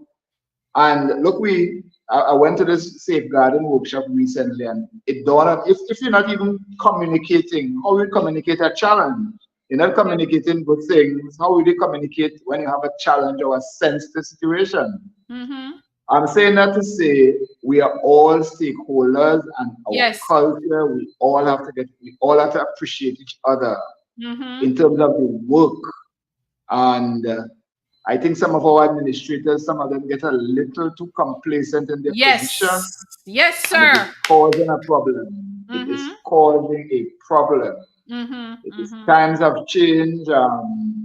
The way you talk to coaching in our time is not the same now. It's a Yes. different language you use. A different, kids are answering back. It's not that they're rude. It is we taught kids now have to be expressive and say But how they but the thing feel. is that we are dealing with professionals, and Right. professional athlete cannot ask you a question. This is a professional athlete with their life, with their children and their spouse and Yeah. they cannot ask you a question. If they Yep. ask a question, they are seen as rude or they're passing their place. It is a partnership that we're doing. Without athletes, there's no need for coaches, there's no need Or for a you, federation. yes, and we need to change. We need to get that in because some of them more interested in going to the games and Than supporting the yes, athletes. yes, I believe you because because I've yes, heard the stories from athletes that officials go to championship with them, and when they need one of the official to deal with a situation, nobody was to be found. well, I heard a story that we see them when we arrive and we don't see them till we come back. I remember I went to a particular games and I didn't see athletes of a certain country DNS, the asset. And so there's an official with me who is on the executive who has a media accreditation. And I said, but no, I don't know the person and I'm trying to, because again, who fooling who here? Why are you here and the athlete's not? I got a story after. And But the then point is again, who is important and some of these countries, it is a struggle. And It then is when the a struggle. athletes, when the athletes speak out on these things, they're blacklisted, they're seen as Yeah. disrespectful, they're seen as rude. And I'm saying, without the athletes, there's no need for any of you. There's no need for a federation. All So right, what about let supporting me the let me athletes? simmer down a bit. Let me simmer down a bit. No, but No, it but is it's in, facts. It is yes, fact. yes, yes, We're not yes. making this up. But the talk, we need to really, again, use what we have. We have smaller numbers. Getting around to any Caribbean island is not as big as if you're in the US or Africa or in terms of reaching athletes. And, you know, we need to keep with the times. Everything is data driven now. Videotaping your athletes training, you don't need to hire We have kids that can help you with social media. And we say we can do, you know, we get somehow getting the clubs involved, you know. How we spending the money is an issue as well Yeah. because you have athletes that you'll be given a job because some of them need to work and train. We're not even looking at that. We're giving somebody else a job because it's with friend, with family. And the athletes come back with degrees, can't get work, and they want to work in the Cannot get. sport. Oh They my want to gosh. work in the sports. Speak my language. There are They want, so listen, many of our Caribbean athletes who have gone away and earned their degree in the sport, and they all they want to do is to give back, and I, nobody I would employ them. I know one girl came back. One guy he went to LSU. Another guy she came back. Both of them have degrees in communication. She ended up working in a dentist office because she trying to get a little gig on the TV. The association had pushed her to have a track and field sports show. Was she playing? She ain't nothing yet. Of course, she not nothing yet because she has to get somewhere. She has to start. She has to start somewhere. So she has gone to work. Wow. Another one, he got into the executive. He left because no, he never said, and I say to the respect, I don't want to insinuate, I don't want to, but things were not changing, and I don't know, he has left, and this is somebody with passion. And the point is, you know, I'm looking at the US and Great Britain, who hire recently retired athletes to work with relay teams because they are current with what Just are like the the United dynamics. States, just like Yes, the the US United and States, Jamaica. who use their retired Yes, athlete US to and work with Jamaica. hurdlers, Yes. relay, with quarter milers, with so many different things. And let me tell you, Yeah. there are so many Caribbean retired athletes who are working in other countries, building their program. Who was the head coach for the Peru, the US team to Peru? Michelle Freeman. Okay. Michelle Freeman was the head coach for the American team. Yep. There, I don't know. We are doing it in the reverse. We don't know the talent that we have currently and retired. We have so many Yes. retired athletes that we should be using. There's so many of them out there with their degrees. Some of them have their doctorate. Some of them, Yes, they there do. are Yeah. so many different things. They're coaches. They're Yeah, coaching. but some of them are not caught up in those degrees. They want to work. They want They to work. It's want not to about work. the degree. I agree with Yes, they you. want to work. They Yeah. want to give back to their different countries, but Now, we are not allowing them.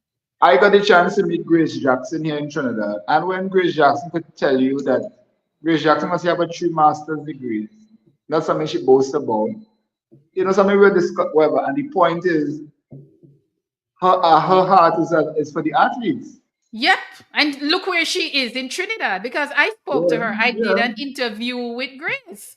And there's yeah. so many of our athletes that really want to work for the athletes, but they're not And if you have a given it. system, if there's collaboration, maybe more can go across the Caribbean and help, if that's the Yep. case, maybe.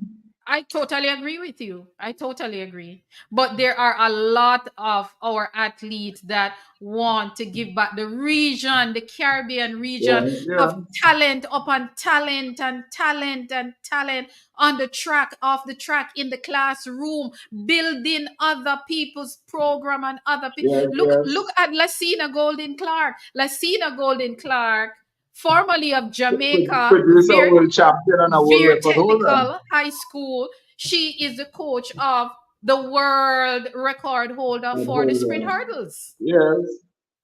So And we have, she and her husband they have been teaming up. Yeah, yeah. yep. Mhm. So the Caribbean have so many Well, talented people out there as who wants Shelly to and give. Fraser said, Shelly and Fraser Price, our athletes have been stepping up. Our administration need to step up. Yep. And I agree with her. And more athletes need to come out and back her on that. I Yes, yeah. totally back her on that. We need to step up. And this is not us trying to bash anyone. It's the reality. We need to look businesslike. And We you did see, in not order look for us to, this season, Jamaica did not look businesslike. in the track and field industry. And And if you want and it's the people truth. to stay in the environment and atmosphere must be welcome there. No, Shellyan is bold and brave, but if you want to attract and it goes to the sponsors, it goes to the stakeholders, you Mhm. need to have an environment of that is inviting. Yes, Yeah, yes, it yes, must be yes, inviting. yes, yes. Shelley and Fraser Price is totally right with what she said. Our Yeah, federation needs to step up. We need to look yes, business like. Sport is a business, sport yep, is a yep. career. This is the career of these young people who choose to go that route. Shelley and herself has her degree. She is a graduate from the Masters. University of Technology. Yeah. So these people, these people are married with their kids and their spouse, so we need to treat them as adults. They should be entitled to express their Yeah, concerns if they yeah. have a concern without being But as I blacklisted tell or you, the way of those athletes, I remember so we had this, we won, well, Beijing, we won, even before Beijing, there's this guy, 2001 world champs in Edmonton. So we, the airport, the guy misses flight and everything. So then again, coming back to what is them, we don't, we forget some of these children, these athletes are no longer kids, they are adults, they're they're adults. professionals. Yes. He said, when I miss, he said, I don't even check in my ticket. Somebody in Europe, wherever, take my ticket and go and check it in. So we were saying, you need to take me off the flight and put him on. So the airline said no. And I said, well, I'm not traveling, because my ticket is an Olympics medalist here or world champion. I don't know which one it was. I Hmm. said, well, I am not traveling. And the lady did. But how many of the associations will make that kind of stand Yes. for the athlete? It's a kind Yes. of petty. It happens with West Indies cricket. So these guys feel they're making a lot of money, and that old insular kind of. We knew them when they was Statinos. Look where they are now. They feel they're better than they are better than. We have allowed them to be, and we need to celebrate that. Yes, yes, yes. We definitely need to step up as a region. We need to do more collaboration. And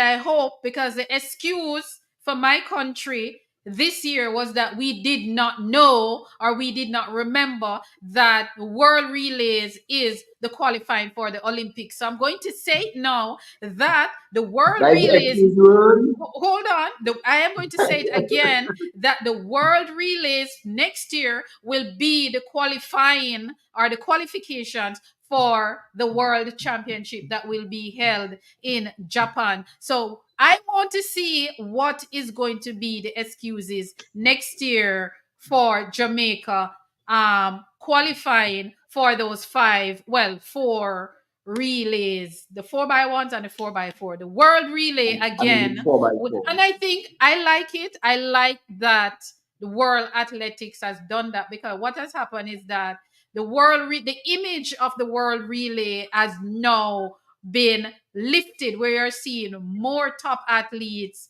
came out, and the only country that did not send out top athletes for the world relay was Jamaica. We I, did not for any of our relays. no. Our our top athletes did not come out, and of And course, what is interesting, quite a few of those relay teams, the people running it make the team for the Olympics. and that's the thing. The people who went out and do the work for us to get to the Olympics, they weren't even a part of the squad. No, because our athletes' Olympic preparation started long before we really. So, Yeah, but then again, we listening to the excuses. Listen, yeah, I was in Jamaica during the Olympics, and it was clear cut. The J cheers need to go, and the J, no, they may not go, but the whole idea, people were disappointed, yes, and including with myself, with the including arrangement, myself. because you want position, you must do the work, you must Do the know. work. Do Yes. the work. My thing is that if you apply for a job and you go to that interview and you accept that job, do the work or go. Yep. Anybody who knows me know that is my philosophy. So if you're You, my friend and I'm offering you a position in my organization, I am going to tell you straight up, if you're not going to do the work, I'm going to get somebody else to do it.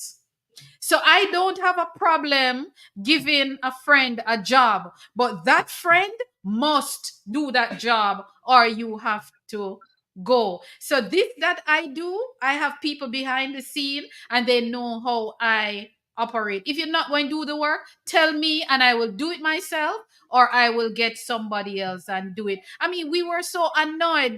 The errors after errors during the Olympics. I mean, And when the athletes talk, reserve not there for events and all these things. no, but when you look at, I remember in Rio It was just so Hansel, messy.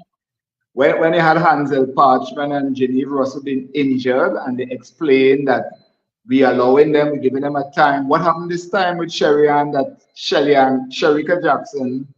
That you had No us all. reserve. There was no No, not reserve just for that. Sharika. No Right, reserve no for the reserve 200 because meters. Why?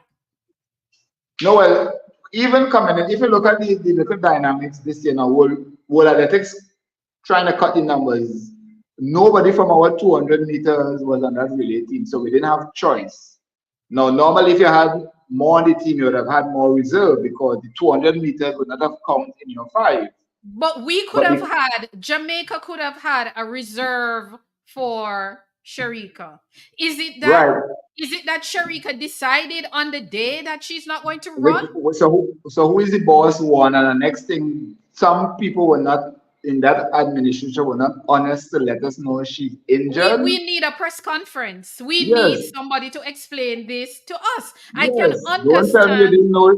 Don't tell Don't me you didn't know she was injured and we give all her know we all knew that Sharika was not 100%. Everybody running. know that it was clear as day. And my thing is that you need to come and explain to me as a track fan, why is it that there was no reserve for the 200? I will accept it if you said Sharika decided that she's not going to run on the day. Then I can say, okay, so you would not be able to put in a reserve because I guess there's a window in which you have to replace an athlete. But come and tell us something. No press Yep. conference. We don't even know if these people come back in the country. Nothing. Nobody explaining anything to us. And when you talk, people say you are disrespectful Well, and you're that. We need look, answers. Miss Dodd Thomas. She getting all kind of licks, but it's not the first time. There are always limits with coaches in terms of, but it's not the first time. It's not the first Olympics in terms of personal coaches and the accreditation. Somebody didn't know what they were doing. Every Listen, athlete can't get the coaching at every time, but there's a system that you can work out and you're going and so why you took the job and you didn't know the runnings. And if it, I'm not just Jamaica. There's another federation again hired somebody who was working in the office, in the Olympic office, right? Who are an inch, they're working. You never been to a world champs, you never been to a Carifta in terms of knowing the runnings and the contacts. And I don't know, we're setting ourselves up for yes. And calamities who happen, we're setting ourselves up, we cannot deal with them. And the sad part about this is that the powers that be don't want to be questioned. They don't want to take responsibility when they err, but yet they will punish an athlete. They will disqualify an athlete from a race. They will ban an athlete because Yes. they return whatever. So Now, they are quick to reprimand the athletes, but they can repeat their yes, errors, their mistakes, and continue to stay in that position. I yes. have a problem with that. And we need answers. See, the Olympics has gone maybe almost from what? August? It's Early about over a August? month now. Right, Yes, over 10, a 10 month. August. Over a month. And all know we have not seen a press conference. Nobody come out to answer certain questions. You know, why wasn't there a reserve? Why is it that Kemba Nelson was put on the team? She was taken off. Then they had to call her back. She had to travel. I mean, all of that mess. I understand that the IOC limits the Right. athletes that comes in the camp, but my point is that if you are allowed to take your reserve, you should know that years in advance. So what you do, you find a housing close to the camp ensure that your athletes are there, they eat, they rest, they get training. In the event you need to call on them to join the squad immediately. There's no way an athlete should be traveling from one part of the world to another to Well, competition to compete within 24 hours. so I did ask the question about 5 reserves, and I got, well, the IOC made a decision based on the numbers to cut down. Now, as I said, Jamaica was in a little precarious position because the 200 meters runners were not on the relay team, so it didn't allow for, well, we already have those two, so we still could have reserves. We had Right. the bear, well, it's four because Sharika was out and Shellyan ended up being also was barely five. Now, and because when we were in Tokyo, we had the same dynamics because Great Britain was able to name eight. Same Kelvin Nelson was named on the 4x4 team in order to In the get her 4 on by the one team. team. No, she was reserved on the 4x4 to get her in it because Jamaica had enough depth. They had people in the 400 and the hurdles who already on the team. So she was No, named in the 4 by right. 4 squad. Yes. Okay, Now interesting. the idea is if your relay team are already members of the on an existing event, you allow reserves. But if your relay team is just the relay people, it's only five you could carry. So Great Britain and all was able to well not manipulate but make it work because the idea of reserves that you have your athlete already on the team has an event, so you need to have a reserve for them because they will be doing another event. So even understanding that dynamics, but it's not the first Olympics, it's not the second Olympics, it's not the third Olympics. What really going on? Is it that the people who are leading don't understand the rules? Yeah, but how can you go who you want to put in charge? The accountability is cool because even we in Trinidad and Tobago, we had an issue of we didn't understand. Now, if people are just now before you would carry six, but if you just people carry, if you just have your three in the 100, you're only allowed to carry five. If you had people in the 200-meter on your team to make the four, then you are allowed extra. Right. But the point is, if the rules change, you need to understand. And I'm coming back to other things, education. We need to step up and you see like how the rules change in terms of the lane assignment. It was made last year now. We need to the discussion about it need to be trashed out so people could understand. Some of the people who on the administration, I don't know if they fully understand how some of these changes so you can know how to, I don't want to say manipulate them, but you can argue. For example, some of the rules may not be so clear cut that it could be misinterpreted, but you have to have an understanding of it. So education is another thing that's important because sometimes we don't want to educate people because we're afraid of challenges from the administrative point of view, but some of the people on the executive need education themselves. I totally agree with you. You spoke about rules. I like rules because rules keep things honest. But let me ask you something. What is your understanding on the rule that changed that kept out Shelley and Fraser Price and Shakari getting late to the warm-up track? Well, Okay, it seems as if his screen has it's frozen a little bit. Maybe he's getting a call or something. But guys, this discussion can go on for hours, for hours. We're going to wrap up in a little bit. Yeah, his Mr. Clark's internet, I think, is giving him a little problem and he dropped. Here he is back I'm with sorry. us. Yes, that's fine, it happens. Hello Tamika, good night, good night, good night. Yes, as I was asking you, Clayton, what is your understanding of that rule that caused Shakari Richardson from the United States and Shirley and Fraser Price from Jamaica to have a problem with the getting to the warm-up track? Right, because this version I heard is that they did not come in with an official bus. One, is it that the vehicle was supposed to have a particular sticker? Two, so, and they came in, apparently they came in before and it wasn't enforced. Is it that was before the game started, was during the days leading up to the games? And coming in alone, why were they coming in alone? Because, so, and these are your star athletes, basically they are. So, Mm-hmm. so I, again, it coming back to the same issue of management. Did we know when they were coming in?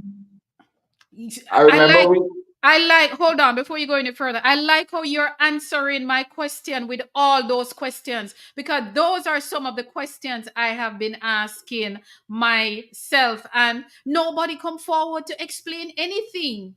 Nobody come forward to answer all of these questions, because the day before the both of them ran in the heats of the 100 meter. Shakari and Shelley and Fraser Price ran in the heats of the women's 100 meters. Now they were coming back for their semi-final and final on the same day. Both of them got locked out from coming through a certain gate. My question is, was that the gate they enter through the day before when they ran the heats? Was it that they were supposed to go to another gate? So instead of fans asking all these questions, why is it that we have not had a press conference? And I'm talking about us in Jamaica. I don't know how America deal with it, but why is it that nobody is asking for questions on the, because this is Shelley and Fraser Prize. I mean, back to back Olympic champion in the 100 meters, 5-time world champion at the 100 meters. She was going for her fifth attempt at the she was going for her third attempt. No, her fifth attempt at the 100 meters at the Olympic Games, and she was denied. Why was she denied? yes, because again, I am managed. I see, I don't know what went wrong because this is your start now, and I believe that Sharika was affected. Yeah, not Sharika, Shelley, Shakari, Shakari. Yes, she was. Shakari, Yes. and again, no, this is your star athlete. Was it she on her own? She could do what. I'm not saying she did what her want, but management. Now, if these athletes were on the professional circuit, there's a manager. What happened to the Olympics? Now, we know that there were other major issues that made this look pale in comparison, but the point is, all in all, they are showing that the management of these athletes, I mean, something didn't go right. I mean, was there a protest made? Did delay the race? No, I know the French are fanatics, whatever, but you can't say it was any bias towards any French athlete. Where are you to stand in the gap for the athletes? She's and we are having an argument right now. We had an athlete went to a World Cycling Champs and she paid away. So our argument, who did she represent? You just sent her there with because she is a professional and she could buy a ticket. Who is she? Who did she go to represent? So who did she go to represent? Not the association, and we left the argument there. Again, these questions, I remember in Rio, and there were some issues with athletes in Rio Olympics. The presidents of the Olympic committee's grandchildren had on the uniform and flaunting it. Even before the team left, the athletes complained they didn't get enough kit, and then they had them not travel with the team because, and some athletes claimed they didn't want them to see them when they were going back with. They left 3 days after the game so they could get a cheaper ticket, but they stayed in a very rundown place. And then IOC was making the argument that the government cannot intervene because they don't want political interference, and the Kenyan government say we funding them, we have to have a say in it, and they had a Exactly, meeting exactly, and resolved exactly. it. You're on national duty. Yes, And because this can't continue for LA. We know that. And I don't know if it's who is in charge of track and field now, what is the policy? Because when I hear some people criticizing, getting into a cat fight with Stephen Francis, and I said, but that is how it is. He know what he talking about, and he talking, etc. That is how we're dealing with crisis. Yes, who say it might be you might say whatever, but the issue needs to be addressed. How we said it, you might question it, but the issue and the Need to challenges be need to addressed. be Yeah. addressed. And that's the thing, and what I realize, one of the things I realize with people, especially people who are in charge, when they do something wrong and you talk about it, what they do, they gaslight the reaction. You understand? They gaslight the reaction and not focusing on the fact that they have done something that people would want to talk about. So, Or fail to do. Sometimes it's yeah, fail to do yeah, because I am dealing with a little crisis with a sport. A parent had a complaint, went to the media. The media run the point of view, and I'm asking, are you all going to not even respond to that, but say what is it you all did, the process, and they get caught up in the article. I said, if you all pick that fight, other media houses will not even want to hear you. But the point is, you all fail to even explain how you all selected an athlete or give your criteria. You may not address the concern directly, but state this is the process we use to select and whatever. Don't get personal and yes. every year the child, the parent complaining and they feel it should be on the team and It's not what you feel. It's not about feelings. It's a protocol. You are going with the protocol. But let me just ask you this before we go, because we've gone 2 hours. This kind yes. of discussion is really needed, and I did not realize the time gone so far. But what are some of the behind the scenes moments or stories that you think fans would like to hear? Some of the stories that you've heard, don't call any name now, but some of the stories that you've heard that fans would love to know about. Well, I like which one of the Claytons made the finals. There's a twin. It was Tia Clayton. So you remember she came out from being in the shadow of her bigger sister. Yes. And well, now they're the first twins as professionals. So that's an interesting shift there. Yeah.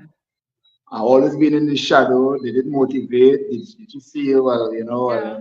about all my sister getting the attention. And Yeah. sometimes you have those sisters that be the stronger one and the one in the background quiet Yes. is the one Yes. that be the supportive one. Yes. The girl from St. Lucia, not St. Lucia, but everybody would know Jillian Alfred. Well, Yes, her story needs to be, everybody in Jamaica knows Julian Alfred. that story still needs to be told, but the girl from St. Vincent and the Grenadines, and I mean, if you have not been watching, she has been showing. I mean, I have been following, and I don't know who from St. Vincent didn't see what was going on. I mean, again, we only see people when we think they could win. And I have known athletes complain. No, they can't get funding, but the minute they make the stand, everybody jump on board. Yes. Government and Yes. they feel hurt because where are you all the time? Yes. Yes. I remember in London there were two athletes that she was doing two masters. That's to tell you how she was able to jump, right? So Maloney, Tia, um, well, Stone has just come out of nowhere. Stoner, Stoner just come out, and if you look at the level of the men, he won the men discus, Regis Stone. Yes. If you look at Yes. the Stoner. level of the Roger discus, Stoner. Yeah. Hmm. the world record holder is currently on the circuit. The tall guy from the guy that's called Superman, Chet. He is like in the all-time list. I mean, they couldn't even make the Jamaican team. Yes. Yeah. Yeah. So I mean and his coach was the guy who won the shot put. Crowther. Crozer from Yeah, the United States. Yeah. He saw yeah, him and offered to help him. yeah. Wow. What a story. So and then the Dominica is an interesting story because triple jump has a little history. 1995, Dominica won its first medal. Jerome Romain in what is place name? Sweden. I think it's Gothenburg, Sweden. And that year was a Caribbean again because Caribbean came second, third, and fourth.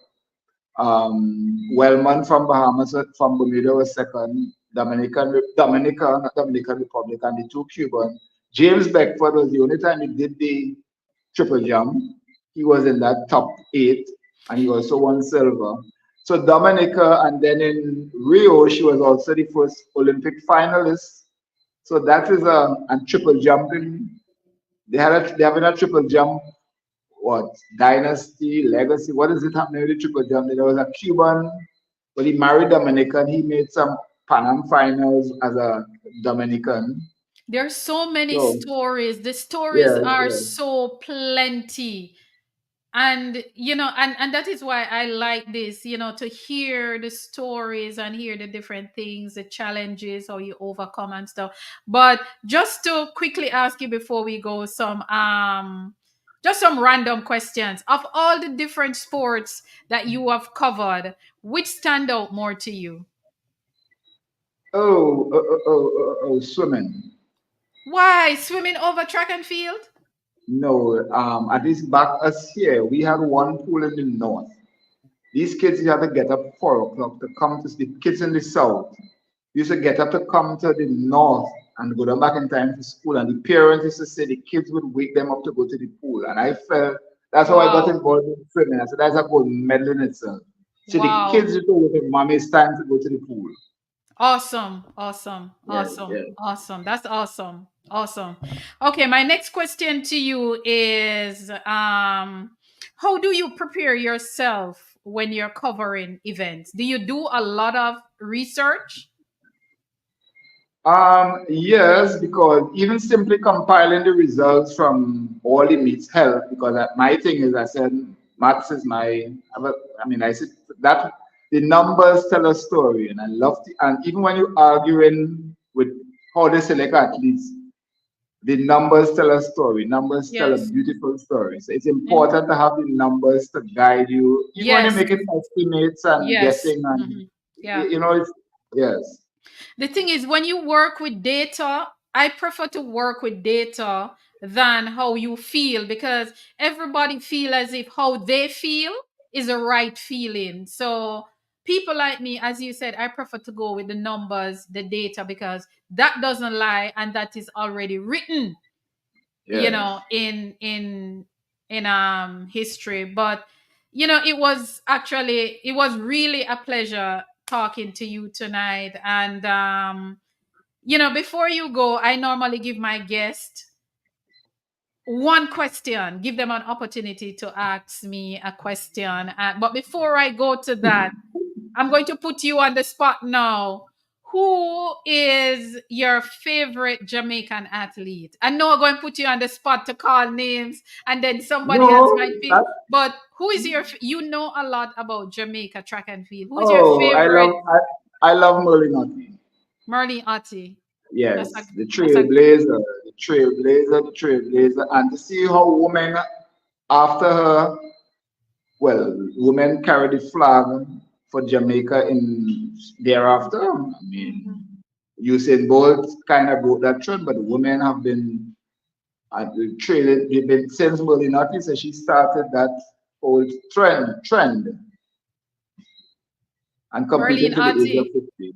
Yes. Yeah, Marlene Otti. She is indeed a Jamaican track and field gem. She is one of our many queens because we have a lot. Indeed, indeed, Yes. Marlene Otti is that. So now we will go to your question to me and then we'll wrap up. Or even if you don't have a question, is there Of course, I anything have else a that question. oh Of course, I have Lord. a question. Oh, What okay, event go. did you? What event did you compete in at school? I competed in the sprints. In the sprints, Okay. it was a one And and the what two, school?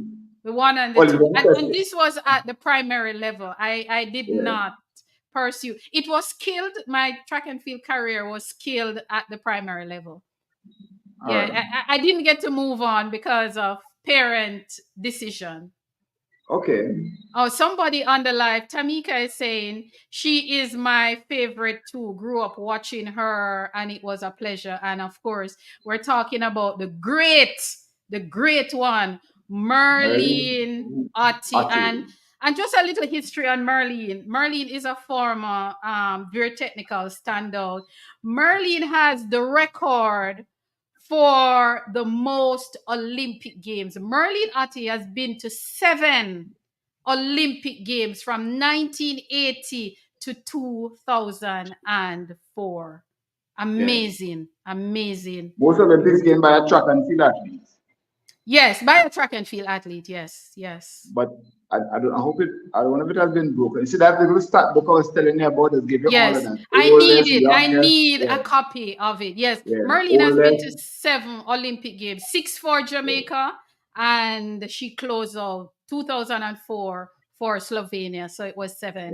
yeah. Outstanding. She had an outstanding career. And another little fun fact about Merlin Otti, she won Jamaica's first female Olympic medal, 1980, when she won a bronze in the 200 meters. Jamaica's first Olympic medal by a woman. And before that, Jamaica was on 12 Olympic medals by our men. And Merlin broke that 1980. I think that Olympic Games was in, I think that was Moscow. Russia. Yeah, I think that Yeah, was Moscow, Moscow, Russia. Russia. Yeah, yeah. Yeah, when she really put down one for Jamaica and the women. I am still trying to fight to contact her to come on this show. I know anytime she appear on this show, the internet is going to collapse. But I would love to talk to Marlene to hear her story. Formerly a very technical and also University of Nebraska. Nebraska.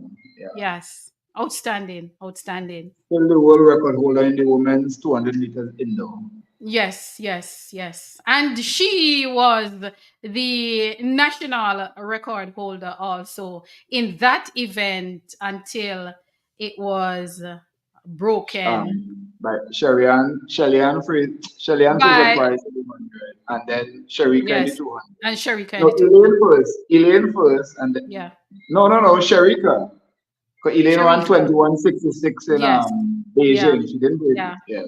Yeah, outstanding. Jamaica has a rich, rich legacy in the 200 meters. Yes, Started yes. with, when you look at Merlin in the two, when you look at Grace Jackson, your girl Grace. Well, Grace is Jackson came from behind in Jamaica won medal 1998. in, but wait, it's only this Olympics. This Jamaica didn't win a from medal in 1980, I'm glad 80 you till said it. now. From 1980, 2024 is the only Olympic Games Jamaica has not medal in the Yeah, 200 or even have a finally. finalist in the 200 meters from Yep, 1980. Wow, what a legacy. yep. What a legacy. We have a rich, rich, rich legacy in sprinting. It, let me tell you, it is unmatched. And to see that Jamaica is number 2 in track and field behind the United States with only the sprints. Can Yep. you imagine if we were in the middle and long distance? Of course, our field is catching up now because we are winning medals continuously Yes, yeah. in the field with our long jump, our triple jump, Triple. and it's getting better. But we need to resurrect our presence in the middle and the long distance. Awesome, awesome. And in closing, I'll just give you 30 seconds to. All right, thank you for the opportunity, and I want to encourage your efforts. I mean, I was at that hotel every day for the girl, but time I reached, you had left. And, eh, I mean, we say things happen by chance, but again, you have to go positive and with a plan. And your plan has always to be every day to uplift. You have to go with a positive energy where you go, and you don't know who you might meet and what situation you might have to come across that, but positive. And I'm saying this again to our athletes, our administrators, our parents, we all have to go with that energy to to help change this place. Our thoughts are so important. In as much as we criticize, if you don't believe it would change, it wouldn't change. We have the mindset is important.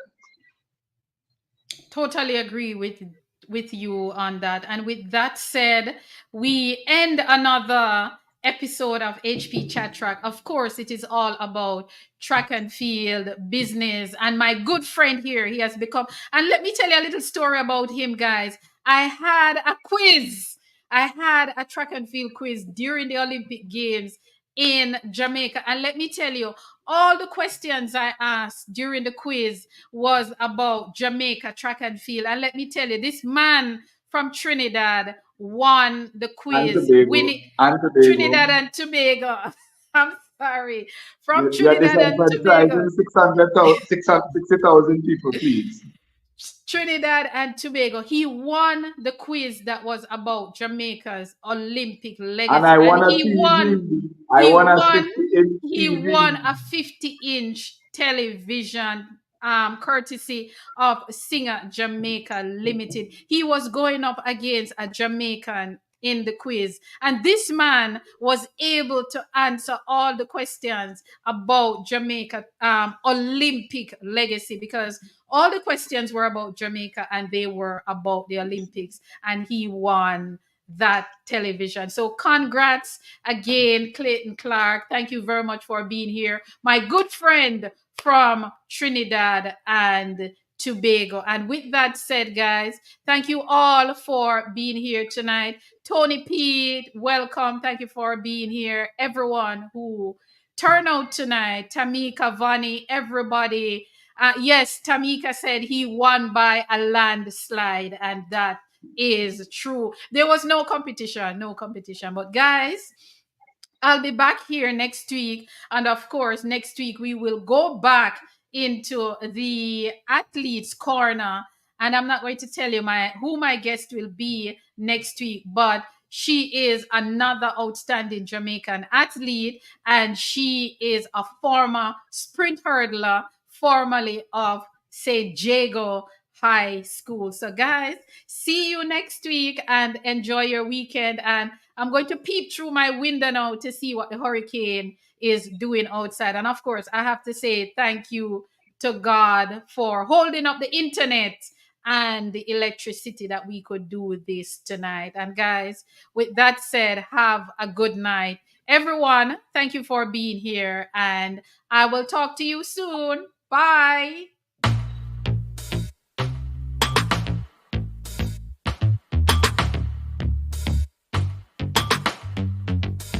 We're running it all the way, we're in the lead. We're running it, finish line is all I see. Get up on, no, don't stop. Future bright, the vibes nice, oh gosh. No time for slow down, just sprint, can't lapse. We walk the talk, the socks, my both tracks. So come through, let's talk about it, what you say? Your girl HP is on her mark, so get set ready. On your mark, set, go.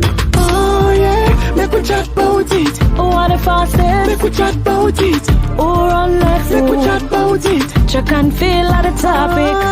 Oh, make we chat about it. Latest Make we news, chat about it. all your Make we views. chat about it. Track and field chat for set. With the girl HP.